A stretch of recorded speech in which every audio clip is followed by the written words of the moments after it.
7:05, I'd like to call to order the September 26, 2023 Waukegan Public School Board of Education meeting. Board previously met under exception C1, C2, C11, C10, and C21. With that, I'd like a roll call, please. Mr. McBride? Yes. Ms. Gonzalez? Yes. Mr. Riddle? Yes. Ms. Hannah? Yes. Ms. Fabian? Yes. Ms. Lindsay? Yes. President Ewing? Yes, we do have a majority of the board, quorum, all board members are present. Now I'd like a motion to go back into open session. So moved. Motion by Mr. Riddle, Second. second by Ms. Gonzalez. All in favor signify with aye. Aye. Any opposed, nay. We are now back in open session. Mr. Riddle, if you'd be so kind as to lead us to the Pledge of Allegiance.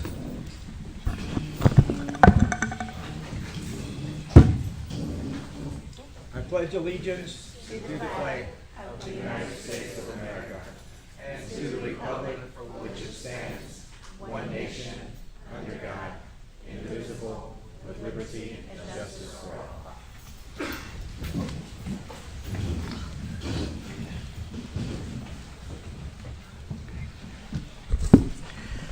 All right. First up, President's Report. I just want to thank all of those who helped make homecoming a successful week of events. Unfortunately, we did not bring home the win, but our boys did play with heart. Thank you to all of those who participated in the parade and the festivities, and our students looked amazing being able to enjoy homecoming. With that, we also have a big game this Friday, Zion. And want to remind the community is, unfortunately, we definitely have seen some things, but together we can make sure that we don't have to take opportunities away from our students. And so I want to reinforce the message that we are all coming together in order to make sure that we have a fun, safe time, and encourage everybody who can to make it out to support our students in Zion. Also, board information is we do have a meeting with our IESB representative tomorrow. So just a reminder, that's at 6 p.m. here at Lincoln Center. And then I also wanted to apprise the board that we'll be sending out dates for superintendent goals. So we are having that conversation. So please get your mind ready and prepared, and you'll see information coming out in the next week or so about when that'll be happening in October. With that, I want to turn it over to our student board member, Mr. Hinojosa. Of course, thank you. Hi, everyone. It's been a while since I've done one of these, so it's great to be back and talking about, obviously, the meetings I've been having and, student initiatives and, community stuff that we do around the district, but obviously, this is my 11th student board member report. Next slide, please. Next slide. Thank you. For the statement today, the topic is rising up. Next slide, please. And the quote for today is from Senator Bernie Sanders, in which he said, "The ones that are crazy enough to think they can change the world are the ones that do." And I feel like that quote is very specific to the Waukegan student population, that obviously we're a very multicultural, we're a very diverse district, and I feel that obviously when it comes to change and revolution and that idea of rising up and doing what's right because it's the thing to do, a lot of students want to do stuff like that but may not have those ideas, they may not have the right training, they may not have the voice to build that up. And I feel that with this seat here and in the eve of the first reading of the new student board member policy, it builds up that foundation of what change looks like and what we can do if only one person speaks up. Imagine when more people speak up and more able to push those ideals that students wish, and how that could transcend to a lot of things that is good for the district, the city, the state, and the country, right? So that's the quote for today and the statement that comes with it. Next slide, please. Obviously, old business. Next slide. Actually, yesterday, I had a meeting with AP Arias, the Student Services Assistant Principal from Brookside, where we discussed and planned the next step for the Waukegan High School Student Government Project. It is going very well. We are very soon going to send out applications for the Constitutional Committee that writes up a new constitution and writes up the procedural events and institutions of this government that is for and by the students. And we feel like it's going to be a great opportunity for students once the application comes out with around 2-3 weeks. Don't quote me on that or keep me to that, because obviously it takes a little while and obviously there's some procedural stuff that we need to get through, but we are doing a steady pace with that. Next slide, please. New business. Next slide. About a month ago, I had a meeting with Washington administration, obviously to introduce and share ideas, values, and projects with the administration team, Washington campus. Obviously, I had a meeting with Principal Hill and all the assistant principals at Washington to really introduce myself and build the same connection that I built with Principal Abe and the administration at Brookside, and find ways in which we could share ideas, projects, and stuff like that. And I'm very happy with the administration at Washington and their commitment to student initiatives and engagement. So I'm very happy to see what comes out of that in the last few months. Next slide, please. And yes, a meeting with Zachary, which Zachary is Zachary Patterson, who is the national president of the National Student Board Member Association. This was a meeting 2 weeks ago, if I'm doing my math right, where we discussed and learned additional items of the National Student Board Association, which is incubated by the National Center of Education and the Economy, which is basically the initiative of one student board member in San Diego of creating a national organization of student board members. And the organization right now is expanding and helping out student board members across the country, adding either that position to the Board of Education or helping with recommendations to add and increase that power. And obviously, there are recommendations that I got from them that I put into the policy that was written. And this is a great organization. They are very student-led. Most of the team is either in college or in high school themselves, and doing a great job so far. And I'm very happy to join the team sooner rather than later. Got to do an application process and all that, but obviously it's great people in this national organization that speaks on the rights of students and that student voice that we all love. Next slide, please. Next slide, obviously community spotlight. The only thing I really put here that I really want to emphasize is obviously homecoming. As we know, homecoming is the biggest thing here at the Waukegan District and the Waukegan High School. And obviously there was a football game, there's the parade and all that good stuff. Obviously, I don't really go that much to the football games that much because I never find the time to do it, honestly. But from my friends, obviously, they say it's a great experience, and I will go next year. I will definitely go next year. Actually, the game tomorrow. Actually, it is tomorrow, I think. Or no. I'm really bad at dates, y'all. But obviously, trying to go at football games and all that stuff. And obviously, ROTC did march in the homecoming parade as we do every year. Great turnout as always, and obviously I marched with them also, and it was a great experience seeing the ROTC program out and about, and obviously all the schools, the clubs, and the community organizers that came to the parade and stuff like that. So I thank everyone that planned out homecoming, and can't wait for the next one, honestly. Next slide. And obviously that is the end of my presentation. If the board has any questions, comments, concerns, this is the time. I will take that as a no, and with that, I reserve the balance of my time.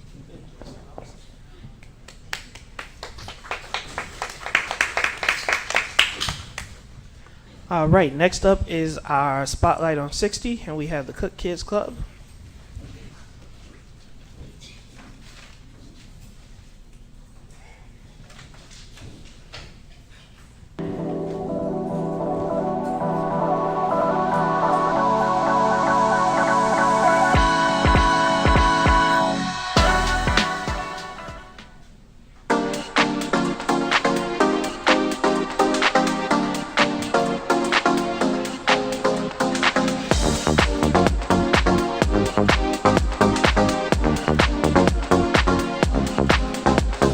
About a year ago, we decided that we wanted to help our families and make sure that students had support after school with academics as well as team building and learning new skills. So we started our After School Kids Club. Kids Club is Monday through Friday from right after school until 4:45. Students pay $10 a week for the club, and they get provided with snack. They do homework, they do team building activities, art projects, extra recess outside. So it's a really good opportunity for them to collaborate with their peers. So overall, I think it's been a very successful program. We currently have about 60 students that stay after school. It's just fun, and you get to play games and stuff. I like to go play on the playground with my friends. I like getting on Dreambox and Lexia on my computer. I'm learning and I'm having fun. Most of the time I get my homework done when I'm here. I like to play tic-tac-toe with Leo and Deemer. Leo wins most of the time.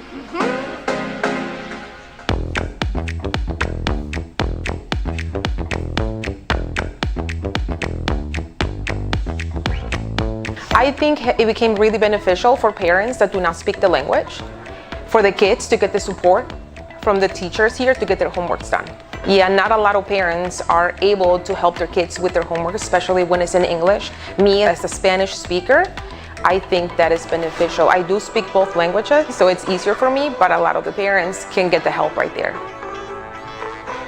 This is a great place for them to do homework with help that is provided by teachers and teachers' assistants that actually know the curriculum. And also it's a social fun time for them. They get to see their friends, and a lot of the times the kids have the same homework. So they can work on their homework together and share ideas of what they had, and they can do it in a group. We're utilizing the 4th and 5th grade students that are done with their own homework as homework buddies for the kindergartners and the 1st graders. And just seeing their eyes light up, because I try to pair the same kid with the same buddy, and then that makes the 4th and 5th grade students feel empowered, like they're making a difference. The one thing that I think our parents appreciate most about our After School Kids Club is that it is open on early release days. So when our students are let out twice a month at 1:03, they can still stay at Cook till 4:45. They get their snacks after school, and they get some extra playtime with their friends, and they always appreciate that.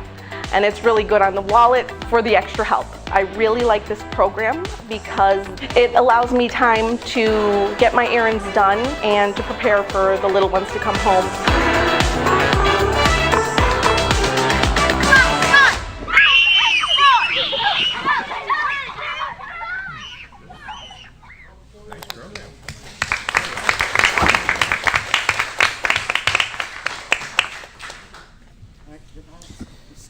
Is Dr. Jensen coming to the mic?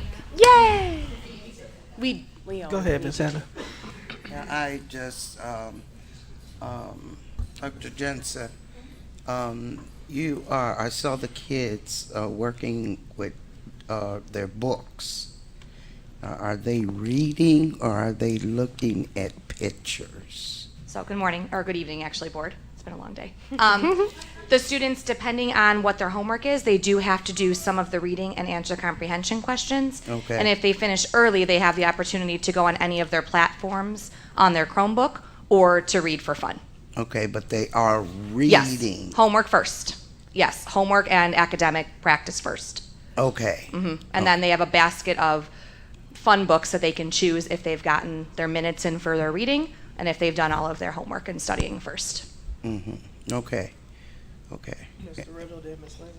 Yeah, Dr. Jensen, is this the first year you're doing this, and are you the only school that's doing an after-school club like this? So I'm not sure about other schools. We started this is our second year. We started it last year. We noticed after coming back from the pandemic that it was hard to get students back into daycares, and that financially it's a cost to send kids even just for a couple hours. Right. So we charge the $10 per week to make sure that parents can afford to get the support. And also some parents are still at work at those times, so they had nowhere for their students to go. So we wanted to provide them the support from our staff members who know the students and know the curriculum. And we use the $10 to supplement art projects and different fun things that they do throughout the week. So Mondays might be an art project, Tuesdays they might do board games. So the last half hour is always reserved for some kind of fun activity. Sounds great. Thank you. So, I love it. I think it's great. One of my favorite parts is that you have the older students partnering with the younger students, right? Not only is it great interaction, they're being mentors, maybe nurturing some teacher bones in those little bodies. I have two questions for you. Are you at max capacity for the program?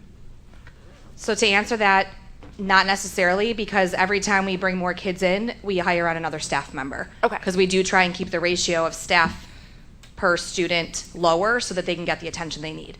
So if we do bring in other students, we bring in another staff member that's willing to help. And staff have the choice, they can work all 5 days a week if they really, need the money, or they can work, a couple days a week. So we do bring in more staff as we get more students. Okay, beautiful. So now I lied. Now it's going to be 3 questions. I love that the staff is getting compensated, right? So it's not a burnout effect. They are being paid for their work.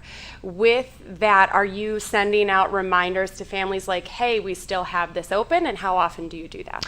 We have not sent out reminders, but as a parent reaches out, we do. It's not closed. So the application for Kids Club is always open and it's up. It's on our class dojo and it's on our Facebook page. And as someone applies, I get the notification and then we take them right in. So I did have someone ask today. They want their students to stay Monday, Tuesdays, and so they're starting next week. So it's ongoing. Perfect. And then my last question is if community members or other families in the school wanted to sponsor a student, because even though $10 is a very reasonable price, it can still be hard for some families out there. If they wanted to sponsor a kid, would that be an option for people? Absolutely. Perfect. Yes. Thank you. Thank you. Any other questions from the board? Just one more. Okay, I'm going to go to Ms. Fabian and then Mr. McBride. To answer Mr. Riddle's questions, there are other buildings that have after-school programs. It sounds like yours is similar to Oakdale's Boys and Girls Club, where they do homework first and then they have a lot of fun. So thank you for that. The STARS program too. Also, just one question as far as transportation after school. So 4:45, are the parents picking up the students, or do you guys provide transportation? The parents are picking up the students. Okay. And we haven't had any transportation issues. So if that ever came to be, we could probably put in for transportation. Good. Good. Yeah, we have not heard right now that that's a concern, but if it does become a concern, we'd be willing to look into that. Okay, thank you. But I mean, Cook School, Cook Magnet, okay, is has always been parent supported for a long time, forever. Yes, we're very fortunate. Strong, with parents. Mr. McBride, and while we do that, just for the record, Dr. Jensen is the principal of Cook Elementary School. Sorry. Hi. Mr. McBride. Yeah, well, I'm happy to see that the program is in the building. When I hear the words Kids Club, I think about community action. Every summer, they always have a Kids Club for their kids, and the principle is pretty much the same. It's building social skills and characteristic skills. So we got MTS, as Rita made mention, we got STARS, and those programs we know are helpful.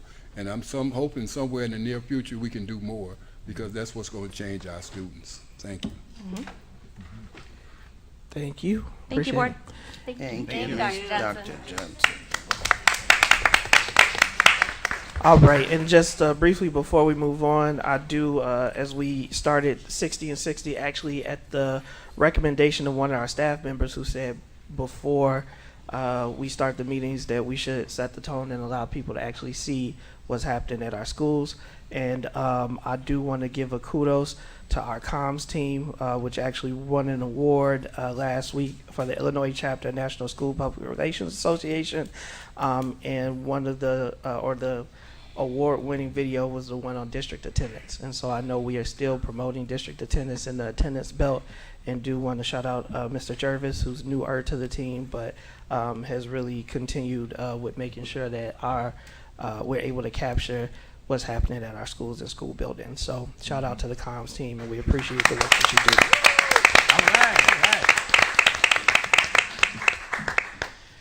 As the sheet comes forward, just want to remind individuals that this is an opportunity for the public to address the board. When I call your name, I'm going to call you by 3. I'm going to ask that you all, just line up by the mic. This will help expedite the time.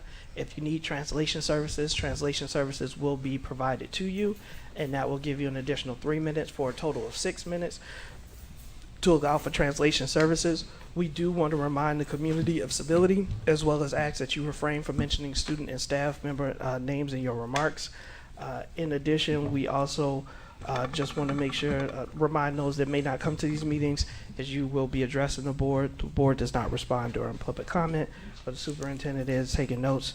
And first 3 names, Ray Vukovic, Randy Sabecki, and Margot Leonard, in that order. Your time will start whenever you begin speaking, Mr. Vukovic. Hi, good evening. There's some words that are out. It's a national saying. They're on the billboard, or the billboard at Washington campus. If you see something, say something. It's a powerful statement, but it's meaningless unless the people in authority do something after they've been told. You know, example, I see, once again, you're not approving minutes tonight. Nothing against the young lady back there, not saying anything there. Superintendent, you are the secretary of the board. The law says that they're supposed to be at this meeting. For almost 2 years now, this district has been behind, and there's no reason for it. That's your responsibility. So board, when you meet, when you all get a date together to meet to talk about her goals, remember about the things that have not happened, and that's one of them, and that should be taken into account. You see something, you say something. Are you going to do anything? People have brought to your attention, employees have brought to your attention about forgery. You know, if a child were to sign their parent's name on a document, boy, this district would be up in everybody's business about that. But when you have an administrator do something, you know, we have different sets of rules for different people. Some people we run out of here and then end up having a big settlement. Other people, we just have a little slap on the wrist. But you know, your signature that's your word, that's your bond. You know, we had an incident here a few years ago on a preschool grant that the superintendent's signature appeared on 3 different times. One has to wonder now, was that really her signature, or did somebody else put it on there? You need to tighten up your act here, and if you've got people that are not following the rules and not following the law, forgery is a felony, and you all need to do it. I'm a federal, state, and local taxpayer. Somewhere along the lines, however that money went, that's all of our money. And you owe the people of District 60, state of Illinois, and the United States of America. If those funds were not used properly, then legal action should be taken, and you should turn that over to the proper authorities. Thank you.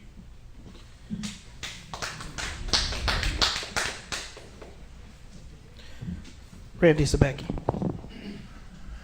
All right, tonight we're going to talk about my area of expertise.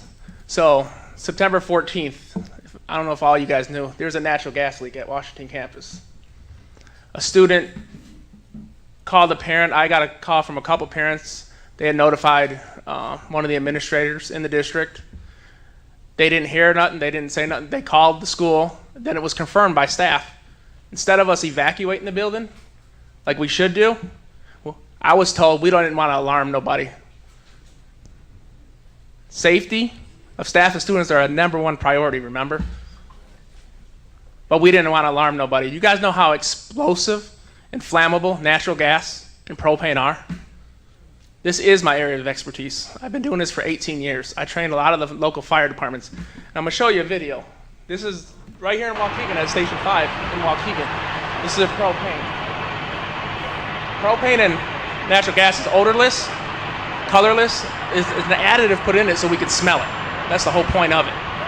So this is a video that we did for training. I actually trained local fire departments how to deal with natural gas and propane fires.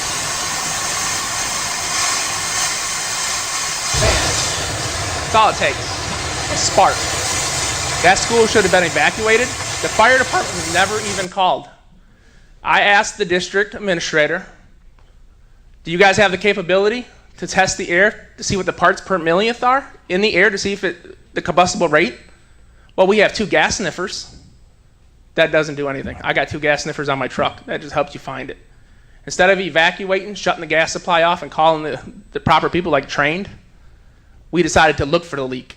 You found the leak. You might have found this leak, but there could have been another leak down the line. This picture just happened not even a month ago on 94 northbound, right where the toll booth is on Wadsworth Road. This is a natural gas truck that's powered by natural gas. There's a lot of vehicles, buses, everything powered by propane, natural gas. Now, there was a leak. They couldn't shut it off. What'd they do? They called the experts to figure out how to shut it off and deal with it. We shut down a major expressway. And if all you guys know, we don't like shutting down a major expressway, state police, if they don't have to. And this was a small leak. They shut down a whole expressway, and this is outside. But we have a gas leak within one of our buildings, and we let it go because we didn't want to alarm nobody. And then the other thing I want to talk about after this is I filled out the volunteer request form. So again, what's going on with our HR department? I filled it out so I can go on a field trip with my son. A day prior to the field trip, I didn't hear from nobody. The staff member called to make sure I was going to be there. I'm like, yeah, I'm still waiting for my background check. And the staff member told me, oh, I was told you were approved and it passed. Isn't that HR's job?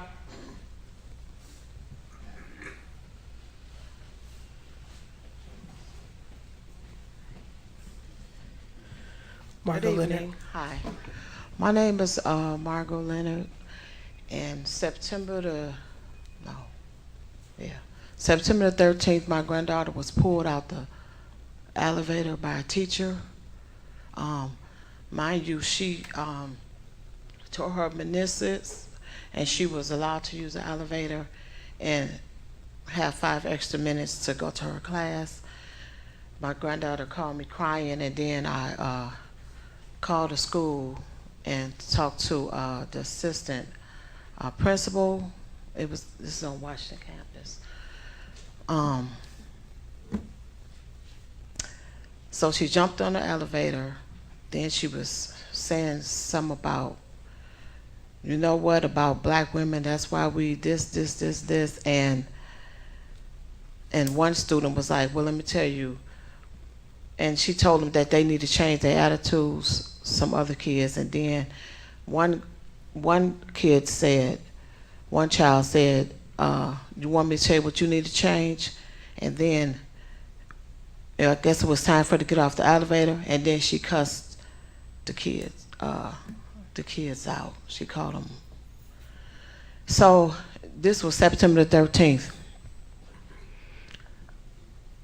I took it that they was gonna handle it, but today my daughter called me and said the same teacher came to her and tried to talk to her or say something to her, and my granddaughter tried to keep walking, and she said the teacher was like, that's okay, that's okay. So I found out today that just the 3rd time that the teacher tried to still say something to her. So I wasn't trying to bring a lot of attention to the school, but now what can I do? So I had to get some help, because this happened September 13th, but the other thing probably happened a week ago, and then something happened yesterday, and she called me crying. Mind you, my granddaughter, her mom died 7 years ago, my daughter with cancer, okay? Not to mention that, almost 6 years ago, her dad was in a raid in Zion, one of the ones that was involved in that ISIS. So my granddaughter been through a lot. She was there when they kicked the doors in and everything. She was about 8. She been through a lot. And she still she's never gotten in trouble before. She's still trying to maintain her grades. So I had to get some help because they wasn't taking care of the problem. So I don't even know. I don't know the teacher name or nothing. Thank you, so Ms. they don't Lander. tell me the teacher name. Thank you, Ms. Lander. Next 3 names in order are Kashana Hanna, Rayon Edwards, and Elizabeth Rivera.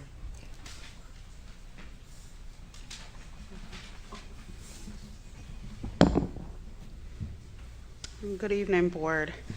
I don't have a lot today. I do have some important things that I think the board should hear. I'm going to touch on just briefly that I would like the superintendent to do her own report, like I've been asking before. We were given a superintendent's report once, and then the time was taken up the next meeting by a presentation, which presentation should be separate from the superintendent's report. Aside from that, I would like to spotlight the safety of the district, the safety department. I believe that the safety officers are the front line of the district. They do a wonderful job of keeping the students safe with the resources that they have. And while we're spotlighting other schools and things in the district, we need to be more inclusive of the safety officers and the safety department. They feel like they are not a part of the district. They're separate from the district. Speaking to different safety officers, and what I hear resounding through all of them is that they want to feel included. So what I am asking the board to do is to put the spotlight on the safety officers and see everything that they do, because they do great things in the district. They keep our students safe. They hear when the students are having a bad day. They gauge attitudes. They set the tone for the school day, and they don't get the credit that they deserve. It's always something negative about the safety officers. So I am asking the district and the people that are above safety to have them included in the district and not feel separated and isolated as though they are not a part of District 60. Along with that, I just want to know if there are any decisions or any talks about the designated area for students, for staff and teachers to eat and to take breaks, because that was something that is very important, that they don't have time or a designated space to eat or to take breaks.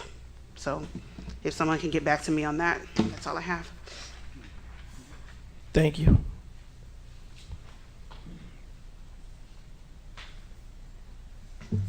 One of the things about doing a job is you're easily distracted, right? And so we say at these board meetings every time that we shouldn't use names.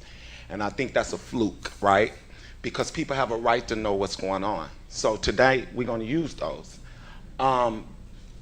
Preschool, Robbie. Can you pause his time? I'm going to give your time back, Mr. Edwards. I do want to be clear, is that if you have to mention student names, I'm going to stop you. Absolutely. Absolutely. All right, can we we add talked time on about the this clock? Wait 1 second. I preschool. want to make sure you get all your time. Yeah, I'm not please. 2:48.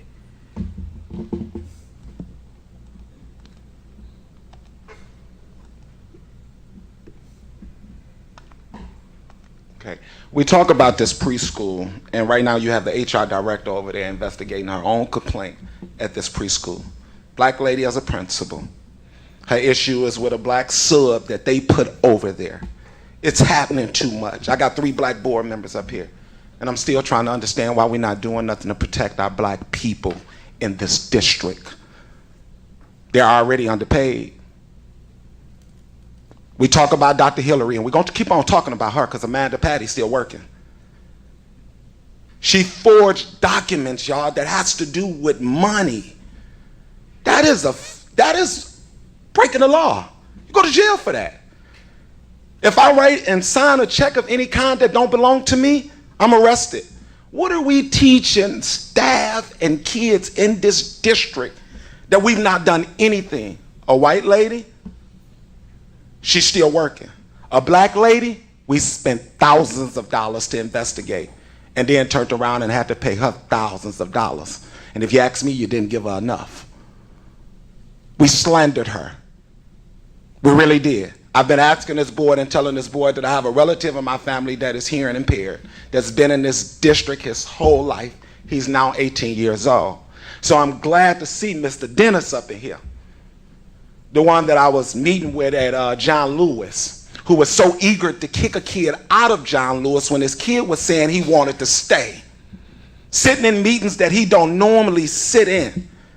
But I ain't seen Mr. Dennis nowhere around this kid that I need help with, because he's the one in charge of outplacing. We have him everywhere where he needs to be. I see Dr. B is in the office. I see his assistant back there, Dr. Shirley. And I'm disgusted that I see a sister, a black woman, for anybody that don't know what that means. And I'm talking about a black kid. And a lot of black kids in the special aid department that is not getting the services and the resources that they deserve. And I have this woman here. And so I'm going to say this again. We spending all of this money for everything else. But we ain't teaching black folks how to talk like the brown folks, but the brown folks is being taught how to talk like the black folks. We ain't going to never work good together if we can't communicate or understand each other. So I'm going to ask this district that's getting all this money, because I'm seeing other districts doing it. They're teaching the kids bilingual. It's happening. And we're not teaching ours. We're not teaching the parents. But y'all saying black and brown should work together.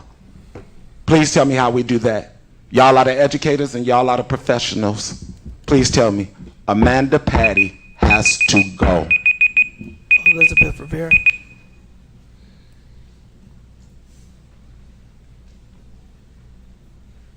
And Ms. Rivera, do you need translation services? Yes, sir, please. Okay, can we add 6 minutes on the clock?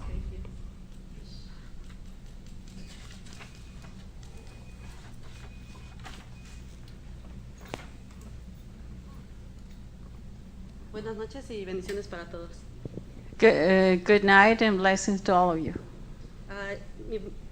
El por qué estoy nuevamente aquí es porque necesito, por favor, que me digan cómo están resolviendo lo que hace 2 semanas vine a pedir su ayuda. I'm here because I came like 2 weeks ago to ask for your help and see what are you doing about it. Las cosas están peor. The things are getting worse. Tan peor están que los niños, la mayoría de los niños están dejando de ir a entrenar, no quieren saber más. It's getting worse that most of the kids don't want to go to practice. They don't want to go anymore. Can we? We're getting a little bit of feedback. I think that's what. If you want to step back and then you can continue to speak in the microphone. Okay. Supuestamente tiene un asistente de coach. Este coach. Supposedly, this coach has an assistant. Y no lo deja hacer nada. And he doesn't let him do anything. Tiene más voz un voluntario. A volunteer has more voice. Que está igual que esta persona, que este coach, insultando. It is the same as this coach, insulting. Y diciéndole palabras a los niños que no deberían de hacerlo. And saying words to the kids that he shouldn't be doing. Yo tengo entendido por mi esposo. I understand by my husband que ustedes ya han hecho parte de investigaciones y creo que son suficientes. That you have made some investigation, and I think that's enough. Y todas son válidas. And they are all valid. Para que esta persona ni mañana, yo no quiero ni que mañana esté entrenando a sus niños. So I don't want this person not even be training my kids, not even tomorrow. Es demasiado, en verdad, es demasiado lo que le está haciendo. This is too much what he's doing. Díganme ustedes qué es lo que yo tengo que hacer. ¿Tengo que ir más arriba? You tell me, what do I need to do? Do I need to go upper? Yo lo hago. I will do it. Por eso estoy aquí. That's what I'm here. Porque quiero, principalmente por mi hijo. Because I want, especially for my son. Se los dije hace 2 semanas. I told you 2 weeks ago. Pero me pongo atrás y abrazo a todos los niños.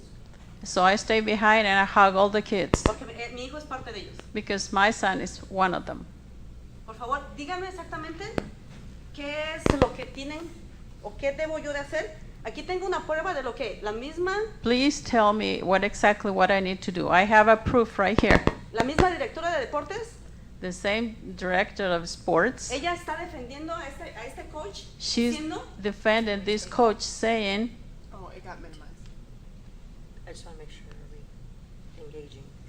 Ella defiende. Estos son suplementos que los niños no deben de tomar. These are things that the kids should not be taking. Entonces, ¿qué más pruebas quieren que yo les traiga? What more proof do you want me to bring? La persona que ya ha hablado con los niños y otras personas, creo que como le digo nuevamente, ha tenido muchas pruebas ya.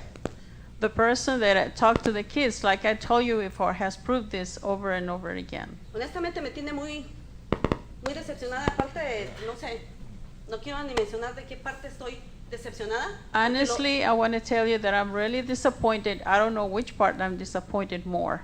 Todavía lo veo entrenando a los niños. Because I see him still coaching the kids. De hecho, el sábado pasado tuvieron un partido. In fact, last Saturday they have a game.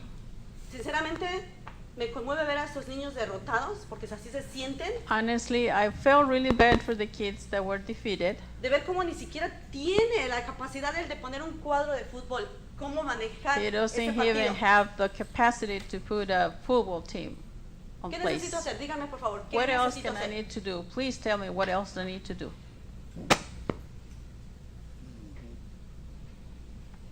Los padres no quieren venir. The parents don't want to come. Por temor. Because they're afraid. ¿Por qué? Why? Porque él mismo ha dicho a los niños, psicológicamente les dice cosas. Because he has told the kids psychologically. Entonces, ¿de qué manera yo puedo también tener a esta persona? No puedo decir si es psicópata. I don't know. I cannot tell if he's a psychopath. O si es narcisista. Or if he's a narcissist. ¿Por qué? Porque Why? esta persona Because lo que hace, this person, what he does, los ofende, los humilla, he hace lo que offends quiere, them, he humiliates them, y después viene y los abraza. and then he comes and hugs them and asks them for Y forgiveness. después vuelve otra vez a hacer lo And then mismo he que goes ha estado again haciendo. and do the same again over and over again. ¿Cómo ustedes pueden calificar esto? How can you say this? Yo no estoy aquí diciéndoles mentiras. I'm not telling you lies. Estoy aquí I'm porque here yo because les estoy trayendo pruebas de las I'm cosas que bringing están you pasando. proof of the things that are happening. De hecho, ahorita mismo In fact, están padres aquí presentes some parents are here de un present niño que es from one bully, kid. que ni He's siquiera been le dio, bullied, que ni siquiera le dio la oportunidad de that he didn't inscribirse. even tell him the opportunity to enroll. ¿Eso es justo? Is that fair?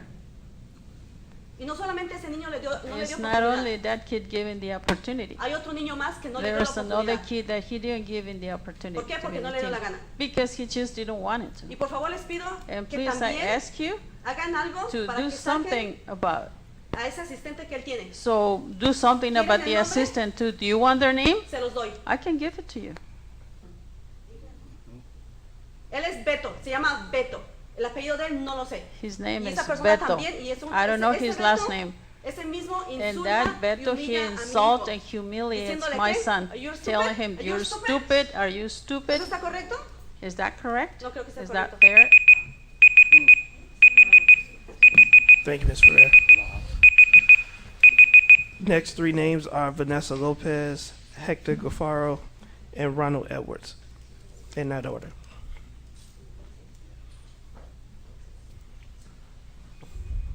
Good night to all of you. Thank you very much for your time. I just came to support what she said. I'm the mom of the goalie. My son is a goalie. So now he's not playing because he didn't have the chance. He was so excited about goalie. And the coach, when we went to the tryouts, I thought they were tryouts, but I don't know. I don't know what kind of tryouts were those. But my husband came to the tryouts, and then he started talking to the coach, and he was like, "Oh, my son is the goalie, da da da."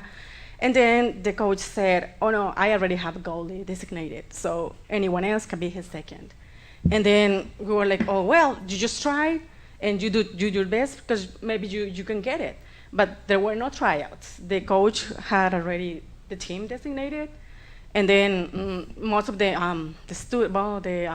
players told my kid, "You know what? Don't even go to the tryouts because we already have the team set up." So then my son, well, he was very sad because, he likes his soccer. And then he was like, "No, Mom, I don't want to try any more soccer. I just want to stay home and rest for the season." But then my son, thanks to this coach, has become a sedentary kid with nothing to do because all he likes is soccer. And then, you know what happens to sedentary kids? They start thinking about any kind of stuff. But then I told him, "You know what? I got to talk to Colette and ask her for an opportunity for you." But Mrs. Colette couldn't do anything. I think I sent an email to Mrs. Anita and Mrs. Teresa. I think I sent the email to both of you. And it was a back and forth with the emails with Mrs. Colette. Mrs. Colette went to talk to my son without my permission. And my son was, "Why did you tell me that Mrs. Colette was going to talk to me about soccer?" I was nervous. I didn't know what to say. And I just told her, "I'm not interested in soccer anymore."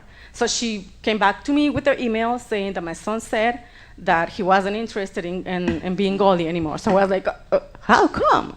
My son, it is interested in goalie, but he didn't have the opportunity to show up the talent he has, because I know he's a talented athlete. But so that happened. So I just came to support what she said. This coach is not doing things right.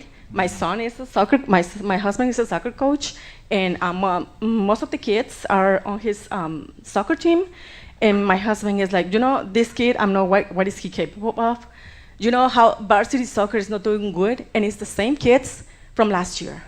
They rocked last year. They did awesome things, and we were so proud. But this time, same kids cannot win a game because of the soccer. The soccer coach has his favorites, even though they know the best team players. He insists on putting them in the game, where he has a lot of bench kids, talented kids, and he doesn't give the opportunity. So, Thank you. Next name was Ronald Edwards.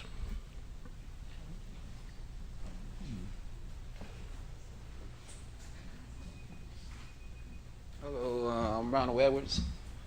I work for the Lake County Peacemakers, and I don't know, from what I've been hearing, it's like we try to reach out to the schools for the kids that's, you know what I'm saying, that's getting out there, you know what I'm saying, before they get out there. But it seems y'all staff, y'all kind of discouraging them, and that's putting them out there to not want to come to school and falling bad by the wayside, you know, committing crimes, because everything that's been happening lately with our data and how we get information, it's been a lot of young kids from school that's committing a lot of these crimes, just doing stuff all on Facebook, social media. But when you got all your staff at these schools doing what they're doing, that's discouraging these kids. So what we trying to do is we trying to go around to these schools and get to these kids, speak to these kids before they go back. Because first, it starts with the parents. We don't know what's going on in the household, and I know that's a heavy burden on a lot of teachers because they got to be parents. You know, you might got parents that's getting high, drugs, whatever they doing in their household, y'all don't know. So that's a lot of burden that is on y'all. So what we trying to do is, we ain't really trying to babysit nobody. We don't work with the police. We just trying to get these kids involved in some type of activities. We committed to working to intervene in circumstances in which gun violence is likely, including possible retaliation. Identifying and building strong rapport with high-risk individuals in and around the community. That's the individuals that's doing a lot of these shootings. And it's a lot of these individuals that's coming from these schools. They going to schools, and at night they doing what they do. Now, from what I've been hearing, these lot of teachers, they discouraging a lot of these kids from what they're doing with their actions. I don't know how y'all investigate that. I'm not speaking on that. I'm just telling you what we, as Lake County Peacemakers, stands for, what we trying to do with these individuals.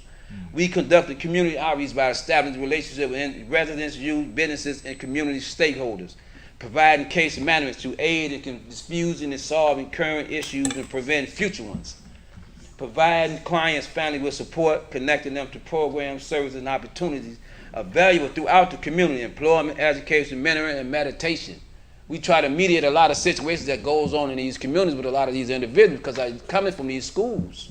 Now, there's a lot of big schools around here. I don't know what's going on and why they doing what they doing, but y'all really need to look into that. You know, it starts in the family, but it starts with the school too, because they going to school, they around y'all 6 hours. Everybody's held accountable for their actions. We just try to get in these schools and get to these individuals. All I'm asking the teachers is, whatever's going on, stop discouraging them kids by doing what they're doing. Everybody held accountable for their actions. School is for education. Educate these kids, getting what they need to do. We trying to get some programs for after school around the projects, Genesee projects, Martin Luther King projects, the towers. There's no after school programs in these areas. A lot of violence been happening around these areas. What we trying to do is, the Boys and Girls Club, I just found out, you got to go online from 2 to 7 to get these kids involved. Thank you. And I do apologize. I skipped the name Hector Gaffaro.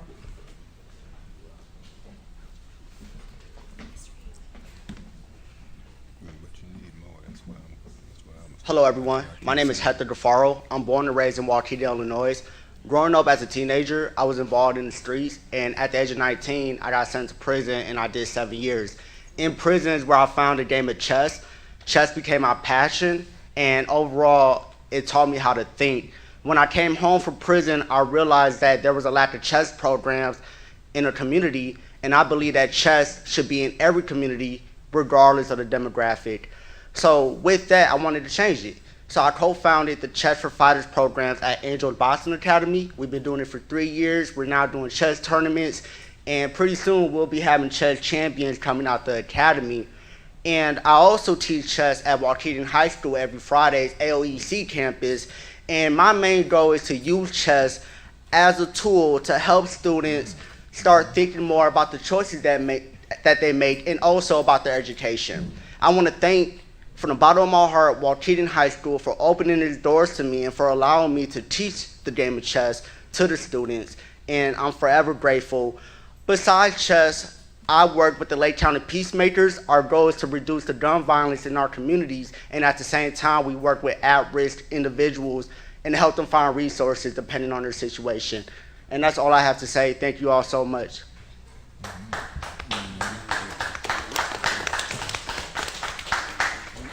And the next two names are Brother Blanks and Dwayne Springs, in that order.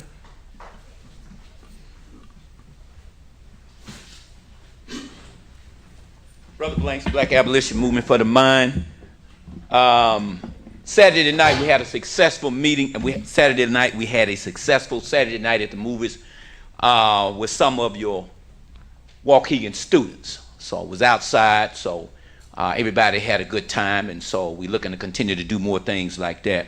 Also, I just want to reiterate what I spoke on the last time, and I guess it's just kind of building on what was said by our student board member. When we're talking about rising up and we're talking about training students to empower themselves, to stand up and take their education into their own destiny. Black Abolition Movement for the Mind induces Lake County's first Black National Independent Black Student Union mission. An uncompromised and consistent commitment to assuring accountability within an equitable education of the highest standards and results for all Black students and youth that is free from violence, hatred, racism, discrimination, and miseducation. Ensuring safe and secure scholastic environments throughout the Lake County area and beyond, uniting with any and all people of similar mind and interests and efforts to make certain first-class schooling, development, and tutoring from early education through college or trade school or trade training. Objectives: to teach all Black students and youth that all accountability begins first with oneself. To support, guide, and train young Black students in the approaches to demanding a just and quality education from all institutions of education and higher learning. To assure that no Black child who demonstrates a desire to move ahead is left behind. The efforts here is to make sure all students move ahead, and since it has been, not me speaking, but it has been statistically proven that young Black students, particularly Black men, are falling between the cracks of education, not only Lake County, but nationwide. So as a solution, we need to re-empower our students through many of our Black student unions, which unfortunately have become compromised from the education of high school level all the way to higher learning. So how do we free up our Black student unions? We have to empower our students with some independent Black student unions that is free of the educational environments that give them the power and the resources to be the vanguards that Black student unions used to be. Unfortunately, they are not. So we seek to give them the power they need and to be independent. Thank you. Thank you, Brother Blanks.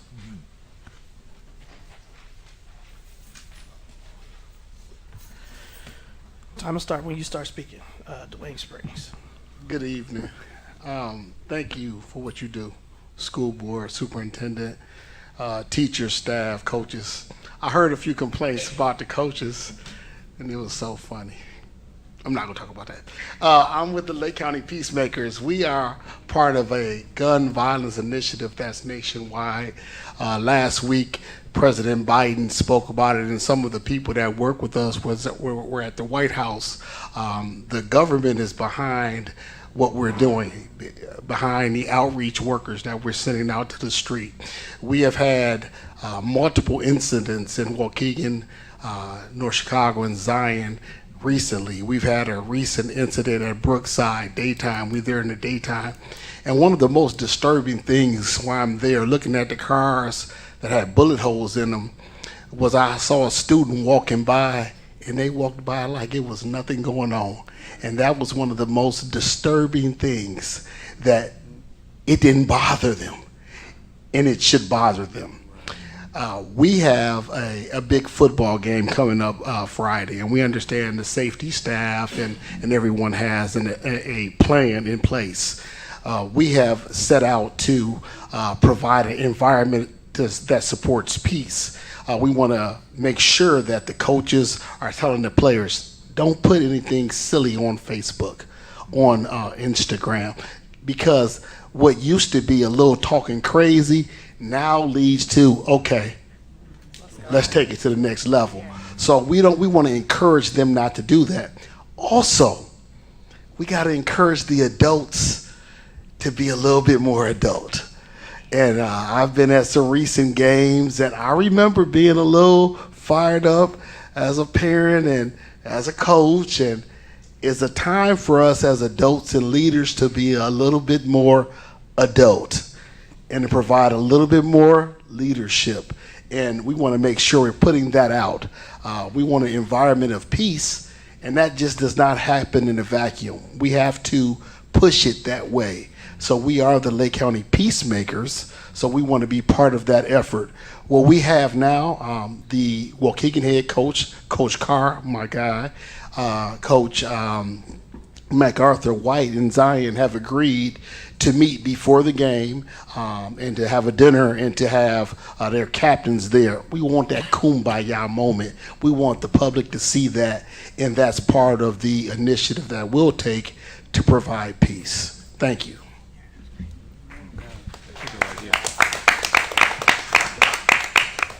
So the final name on the list is Miss Pierre. There is a request for ADA accommodation. Unfortunately, we have not received any reasoning or rationale for the request or the ADA requirement. So I'm going to ask that tonight we do 3 minutes, and if there is additional... What'd you say? I didn't hear you. You requested 4 minutes? Yeah, disabled veteran. So we have no information to support the ADA I requirement will show request. you my ID, my VA ID from the VA that I am a disabled veteran. Hopefully that will be prima facie proof enough.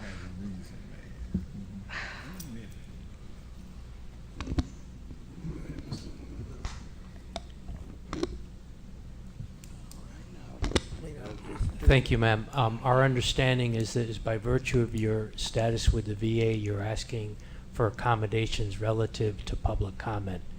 Our practice would be that if you have a particular disability that impacts your ability to make public comment, that you would submit a request in advance of the meeting, so with supporting documents, so we're in a position to review Sure, I it. just found out about it.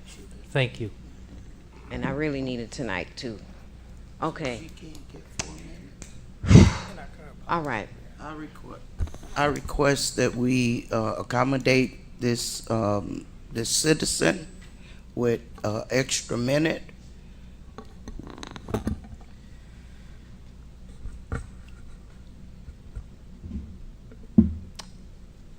I want to be really clear, Ms. Pierre. My issue is not with you having 4 minutes as much as it is with protocol. And why I'm saying that is because if additional people also have that accommodation, I don't want that to become an issue. It is the discretion of the board chair, but the request has been made, and I'm going to defer to the board. What I am saying is that if we break process and policy and procedure, it makes it harder for me to enforce it in the future. And so while I have no issue with anybody doing 4 minutes, I do want us to follow the process and the procedure. It's because when we don't, we create other issues for us as a board. Can I just, and excuse my ignorance for this, but do we clearly state that as we post the meetings monthly, or where would somebody find this information? Because if it's not easily accessible and you have to go hunt for it, I also don't think that's fair. So my personal opinion would be to grant the exception, and then going forward, making sure that we have it clearly labeled for all of our board docs. If you need accommodations, whether it's ADA compliant, whether it's bilingual, this is the procedure up front. And so we do have our public participation at board meetings policy, which references the request for additional time. Again, that is through policy. It is not posted with the meetings. This is the first time that has been a request from the board. Okay. So it doesn't exist at this time. We have 2 board members that are asking for additional time. Additional 1 minute. So are we doing like a roll call? Are we asking for Yeah, consensus? I have 2, so I'm looking for additional people who support it. So, do you all support the additional minute? Well, let me say what I need to say. I'll defer to the board for the public's sake for now. Since you. we're caring about policy and process tonight, yes, I would like that in writing of what is supposed to happen, and I would like a recognition, or should I say acknowledgement, once I do give my personal information, which is protected under ADA law, for this extra minute. Please and thank you. Thank you, Ms. Pierre. And whenever you start speaking, your time will begin.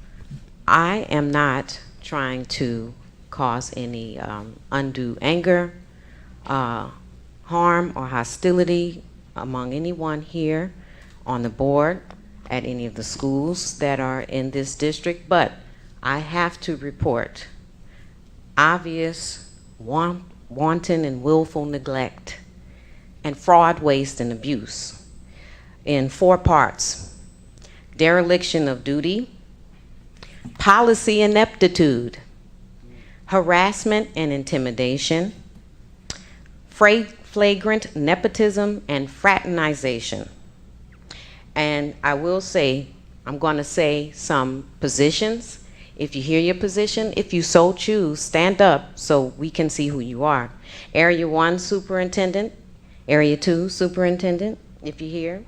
Stand up at home if you're at home. Manager of employee benefits.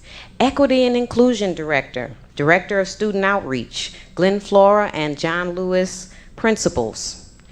You two, Mr. Ewing and Ms. Placencia, you've been CC'd on an email today. I will make sure I give you the handout before I depart. The issue is I'm here for Lakeisha Robinson. This woman works at night, 12-hour shifts. She has 3 sons under just her care.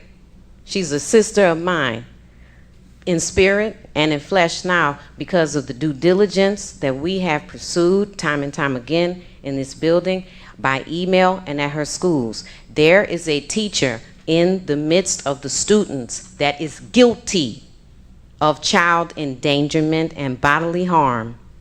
She has attempted to contact someone at the district affirmatively to get an insurance claim processed so that her oldest son can finally get the teeth that's missing from his face replaced. And why did that happen? Because this teacher, who was at Carmen Buckner when he was in 4th grade, and yes, it was a while ago, she left the classroom. And then his teeth got knocked out by another student. But here's the best part. She moved her students away from that teacher, only to have that teacher transferred to where her students are now, and then her latest 1st grade student put back into the classroom of that teacher. So then when she asked for the student to be moved to the bilingual class, let's work some out. Didn't we talk about that? Let's teach black kids Spanish. Oh no, he can't do that because his Spanish would be too hard. Let's move him to cook. Wait, we can't move him to cook because he's functionally illiterate. He was placed in 1st grade, not promoted, not graduated. Y'all are wasting money here. Somehow, some way, you're not doing your job. You're not checking on people. And there are people here that should be reported to DCFS, but we can't because DCFS won't take reports from parents. They only investigate parents. Thank you, Ms. Pierre.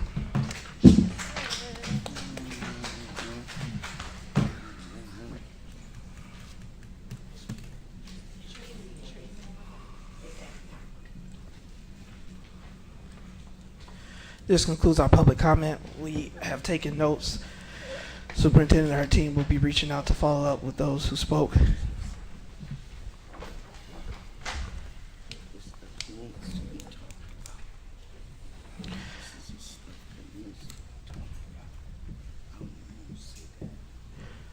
All right, we are at consent agenda. we have our academics, and these are items that should be non-controversial and or previously discussed. These items have been listed in order from A through I. This is done in order to expedite the work of the board.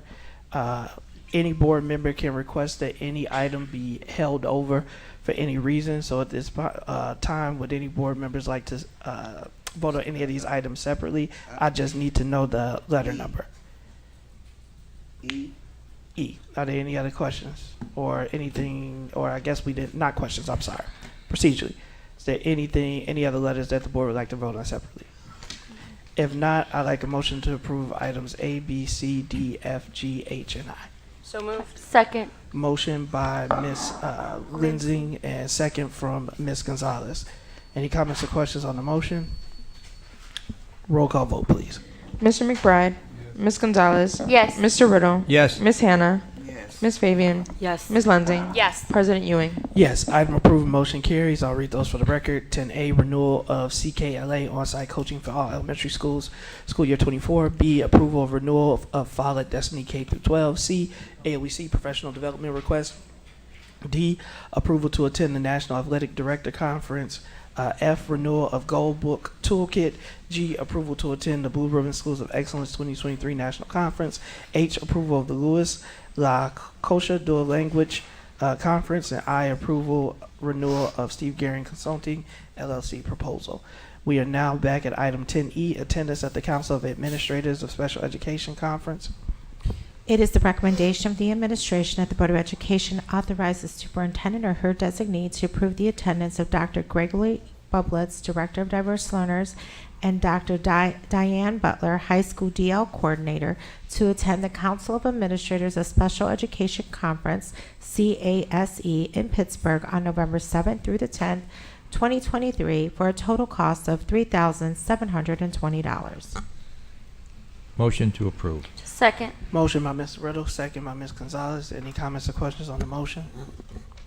Yes, I have a comment. Go ahead, Ms. Anna. We were told by the ASAP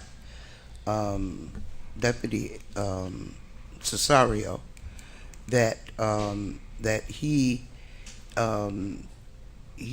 believes and encourages and wants numerous people to attend the professional developments. And you said that up here.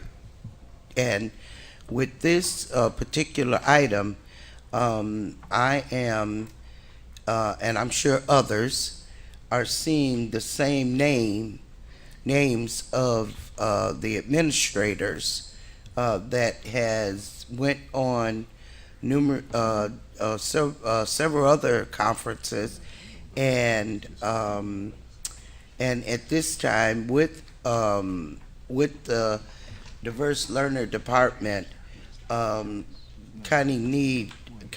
of needing attention from the head administrators there.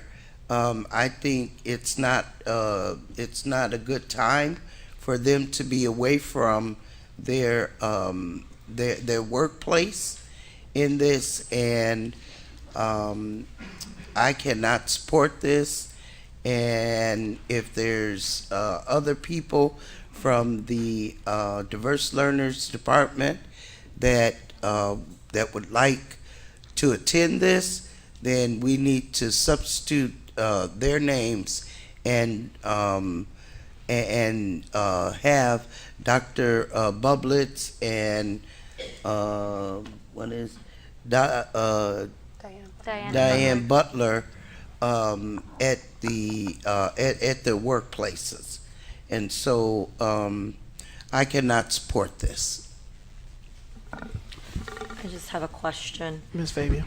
Due to Ms. Hannah's comment, I am looking also at where they put the number of days officially excused for professional development this school year. I see Ms. Butler does not have any, but Mr. Bublitz is missing that information as well as his signature. So is that, do we have that?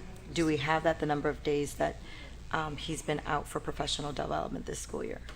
And you said Miss Butler said She doesn't have any this school year. It's one of the Dr. questions. Bublitz. So that when Oh, you're looking to school year? approve, you can see how many PDs they've been out. Dr. Bublitz? That they've received already. Can I just ask, have you This been year? out any days this school year for PD? Can you come to the microphone for us, Please. just so it's following protocol? Thank you, Dr. Bublu.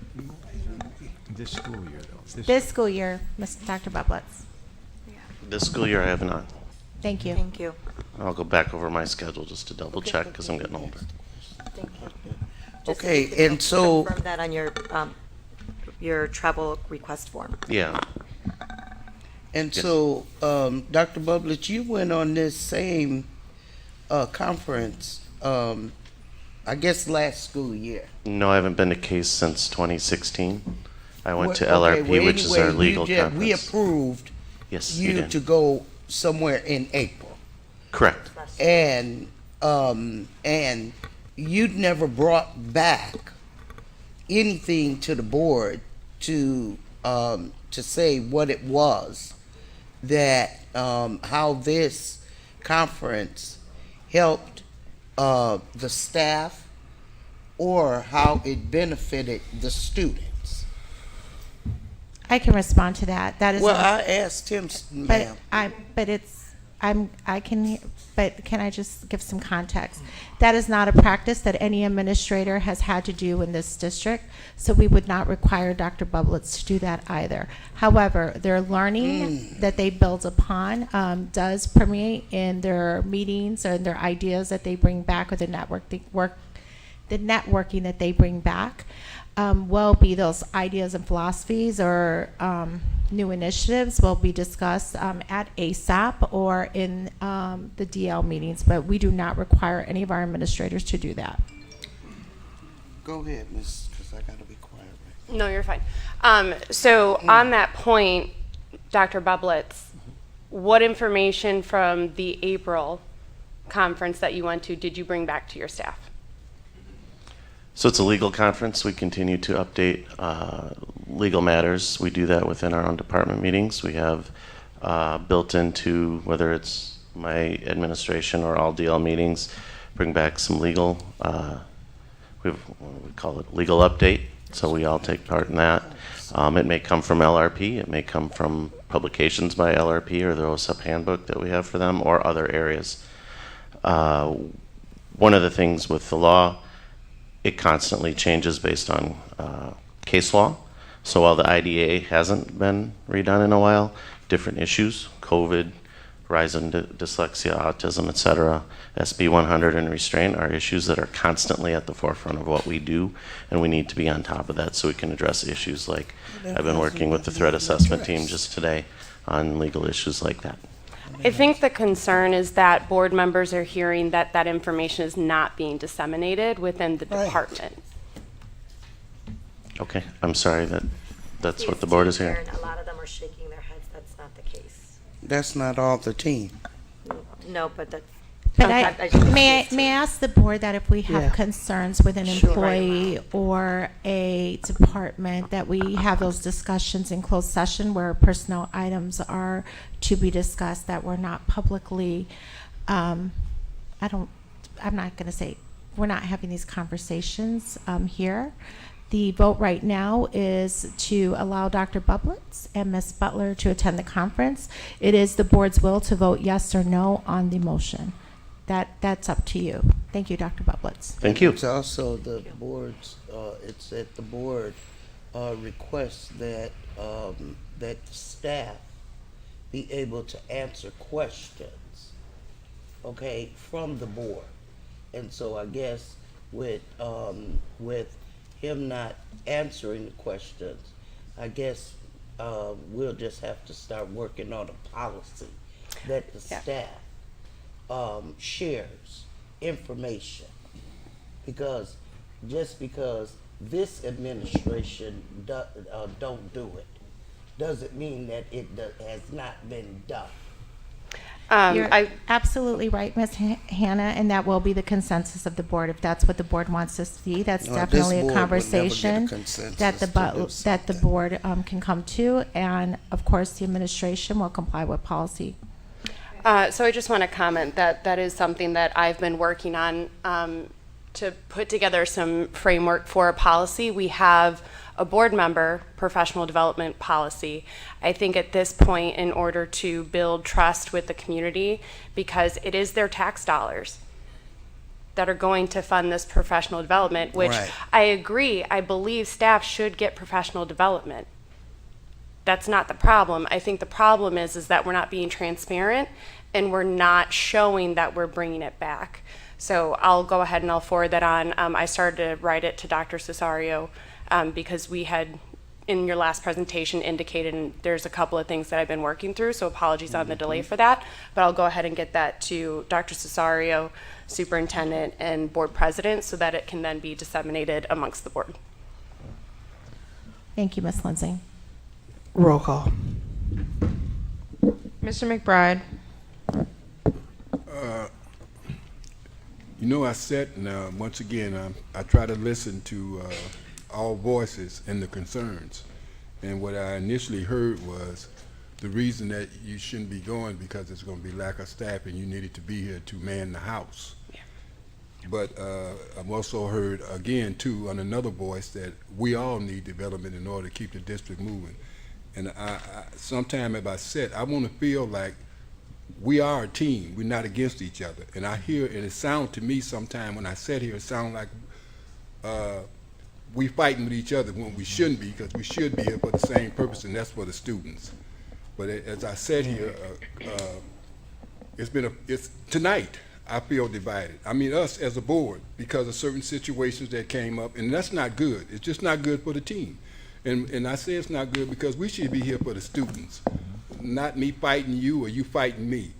But with that said, all of that, I'm going to vote yes, but because of the fact that I heard that there wasn't going to be, that you needed to be here, and I don't know how true that is, but you got staff, but what I didn't dislike, the question was posed to you, well, how many times you've been to conferences? There's no way you should be able to answer that.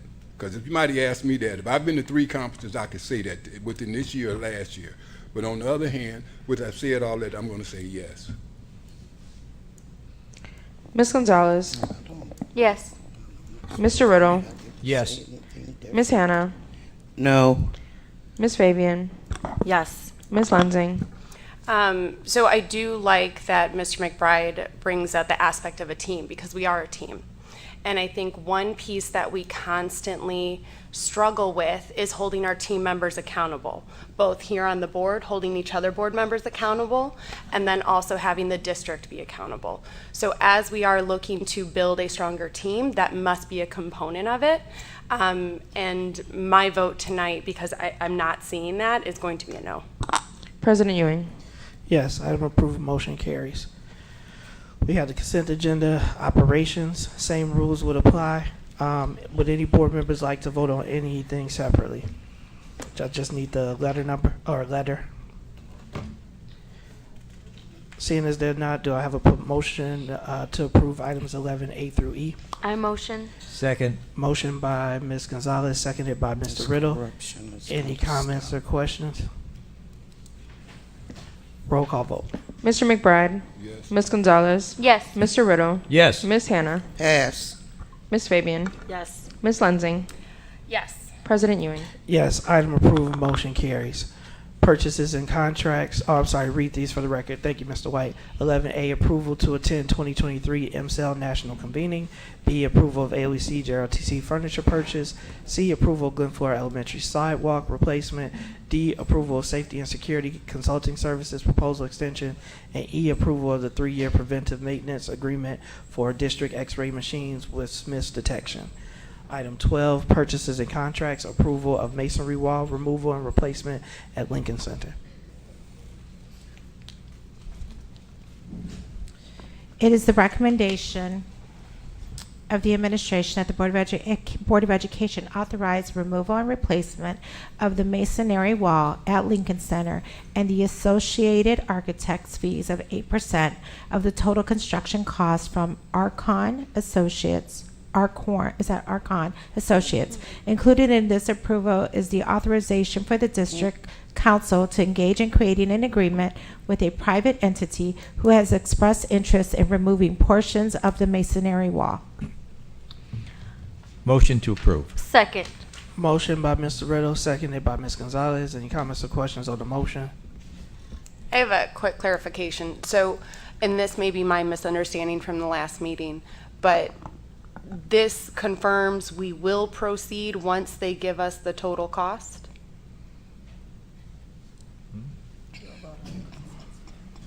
Because when we talked last time, it was to get numbers and see what it looked like. And, you know, with this amount, it doesn't sound like we're going out to bid for it. Right. This is a guaranteed if it's 250 that that much- we're committing to. And if it's Or that much, 270. it needs to go out for bids. Good evening, members of the board, superintendent, staff, and community members. So we do need to go out to bid for this work. This is giving us authorization to take that next step with Archon Associates and proceed with the action we recommended last week. We will need to come back to the Board of Education once a bid is received and vetted, so we can enter into a contract with a contractor to perform the work. Is that what this says? Is that what this item says? The item says that it is recommending the authorization to authorize the removal and replacement of the masonry wall at Lincoln Center and associated architect fees of 8% of the total construction cost from Archon Associates. Included in this approval is the authorization for the district council to engage in creating an agreement with a private entity who has expressed interest in removing portions of the masonry wall. Now, I see, let me see, wait a minute. Estimated construction cost of $250,000. However, final cost will not be known until a public solicitation, of bids is completed and bids received. All right, I'm good. So we do hope the public content does help clarify that. The district is asking for authorization to proceed with its recommendation as presented at the OSC meeting, but we do need to solicit bids for this work. But as far as the recommended action of removal of the wall, replacement with the design we presented in our recommended option, we're looking for authorization to proceed with that, as well as engage an architect that has done design work for this, to enter into an agreement with them to complete their scope of work, as well as entertain engagement with the private entity that expressed interest in removing portions of the wall. Okay. I'm sorry, I don't mean to belabor a point, so I apologize. I'm just confused because in the last sentence of the first paragraph, it says, creating an agreement with a private entity who wants to do part of the wall, and then we're putting out to bid. No, that was different. That's the community member, right? Yes. That's I part of it. Okay. See, That's- we're not- Yeah, that's the community member. So private entity, I got it. So we're So it's not a private we're entity not paying business. him. No. Got it, okay. Thank you for that clarification. Oh, sorry, missing that. Because I need legal, I need legal opinion How it's written. on this, It's not written. because the recommendation does not include talking about a bid, going out for bid. The approval, it should state authorize the recommendation of the administration that the Board of Education authorize the solicitation of bids for the removal and replacement of the masonry wall. It should be included in the recommendation. Other than that, we're not voting on going out for bids. We're voting on the removal and replacement of the bid of that wall. So, Mr. Moulton, would policy dictate or the amount of money dictate that you would have to go out for bid? Yeah. So I mean, Yes. Joe, can you shed some light on that in regards to the recommendation? Yes, I'm looking at the recommendation as written, so it's recommendation that the board authorize removal and replacement of the masonry wall. So that's the first step of the vote. You would authorize the removal of and replacement of the board, of the wall. And at that point, I'm assuming that under the policy, which I'm well aware of, a bid would have to be issued to retain a contractor in order to do that. That typically is done by the architect, which in this case is referenced with the fees of 8%. Right, that's Would in, it- Would it be better to Withdraw the in- motion, is that like? Well, no, No, I'm asking if we withdraw it, not to hold it over. right, If but there's amend the concern- language to include that a subsequent bid will be made. Right. I mean, if we had Mr. Moten buying a new vehicle, you know, or several new vehicles, we'd be authorizing him to go out and start that process. He'd have to come back and tell us, Which these are one the, we and he chose. does that. These are the vehicles we're buying, these are the costs. We picked this bus because, or this truck because it was the cheapest price, whatever. So all we're doing is giving him permission, as he said. It seems to me it's pretty clear. We've talked about this thing So- ad infinitum. We're just deciding the question now. So Can I we think take it's the just wall a down? matter, yeah, I think it's just a matter of language, Mr. Riddle. So if we withdraw. It's semantics, just to clean it up. Yeah, so I would be in favor of withdrawing and then just add that language to say, That's all it to has include to that there's be. gonna be a bid. Just And then that way we give the okay and get this handled. Thank you. Okay. Yeah, So- button it Thank up. you very much. Okay, Miss so then- Gonzalez. Thank you. So if we want to withdraw the current motions, So it was me and Mr. Riddle, right? yes. Okay, I withdraw. I'll go Thank ahead you for and do withdrawing. that. I will do that for the second, as long as this is not going to bother with what's published here. Sometimes we vote on what's published. No, so No. the Not a problem. we're voting It's on just the motion. clarifying. Okay, all right. I'll go along with that. Just like a phrase or something Okay. to add, the bid process will be Maybe we beginning. could have council read that motion then as it amended. Yeah. Yes, I'm going to try to read it. It is the recommendation of the administration that the Board of Education authorize removal and replacement of the masonry wall at Lincoln Center, semicolon.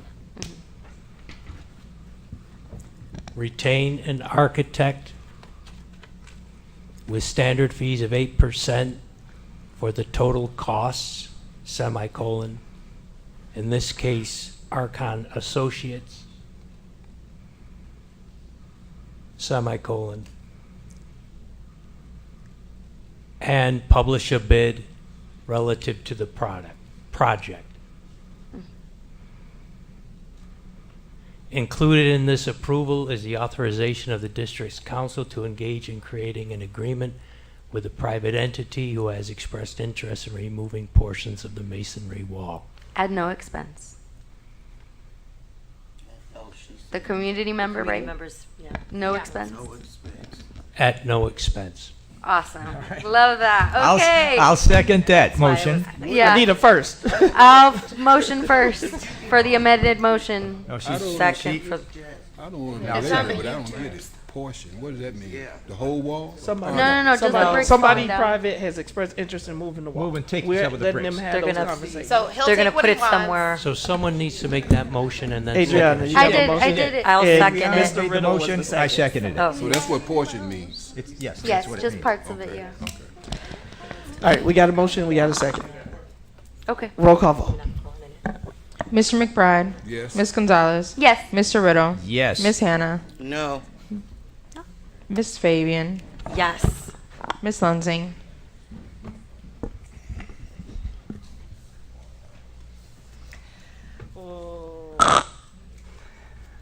I'm gonna say no because Mr. Sebeki brought up a good point of not putting something there until we figure out any construction components that may require access to the building. So sorry, but no. President Ewing. Yes, item approved, motion carries. All right, we are at item 13A personnel for 9/26/2023. It is a recommendation that the Board of Education accept the administration's recommendations to approve the appointments, retirement extensions, and accept the resignations as found on schedules F1002 and L949. Mr. Riddle, motion to approve. Second. Motion by Mr. Riddle, second by Ms. Gonzalez. Any comments or questions on the motion? Roll call vote. Mr. McBride. Yes. Ms. Gonzalez. Yes. Mr. Riddle. Yes. Ms. Hannah. Yes. Ms. Fabian. Yes, and welcome to the new people. Ms. Lensing. Yes. President Ewing. Yes, item approved, motion carries. Financial reports, we have the ratification of second processing of September 2023 board bills, manual check request payments, and Old National Bank insurance payments for the period of September 6, 2023 through September 19, 2023. It is the recommendation of the administration that the Board of Education ratify the second September 2023 processing of board bills, manual check request payments, and Old National Bank insurance payments for the period of September 6, 2023 through September 19, 2023. The accounts payable board payments for the period of September 6, 2023 through September 19, 2023 total $2,651,683.05. The manual check request payments for the period of September 6, 2023 through September 19, 2023 total $170,537.51. The National Bank insurance payments for the period of September 6, 2023 through September 19, 2023 total $2,448,334.63. Correction, 2 million for, was it 2 million? $2,448,334.63. Do we have a motion? Motion to approve. Motion by Mr. Riddle, Second. second by Ms. Fabian. There are comments. Okay, any questions or comments? Yeah, I have, I have been, recently going through our financials, line by line, and, I came across, I actually have 21, concerns, but I'm not gonna go through all of them. But I do have questions regarding, check number 998438. And that is with, wait, I hope that was the right one. Nope.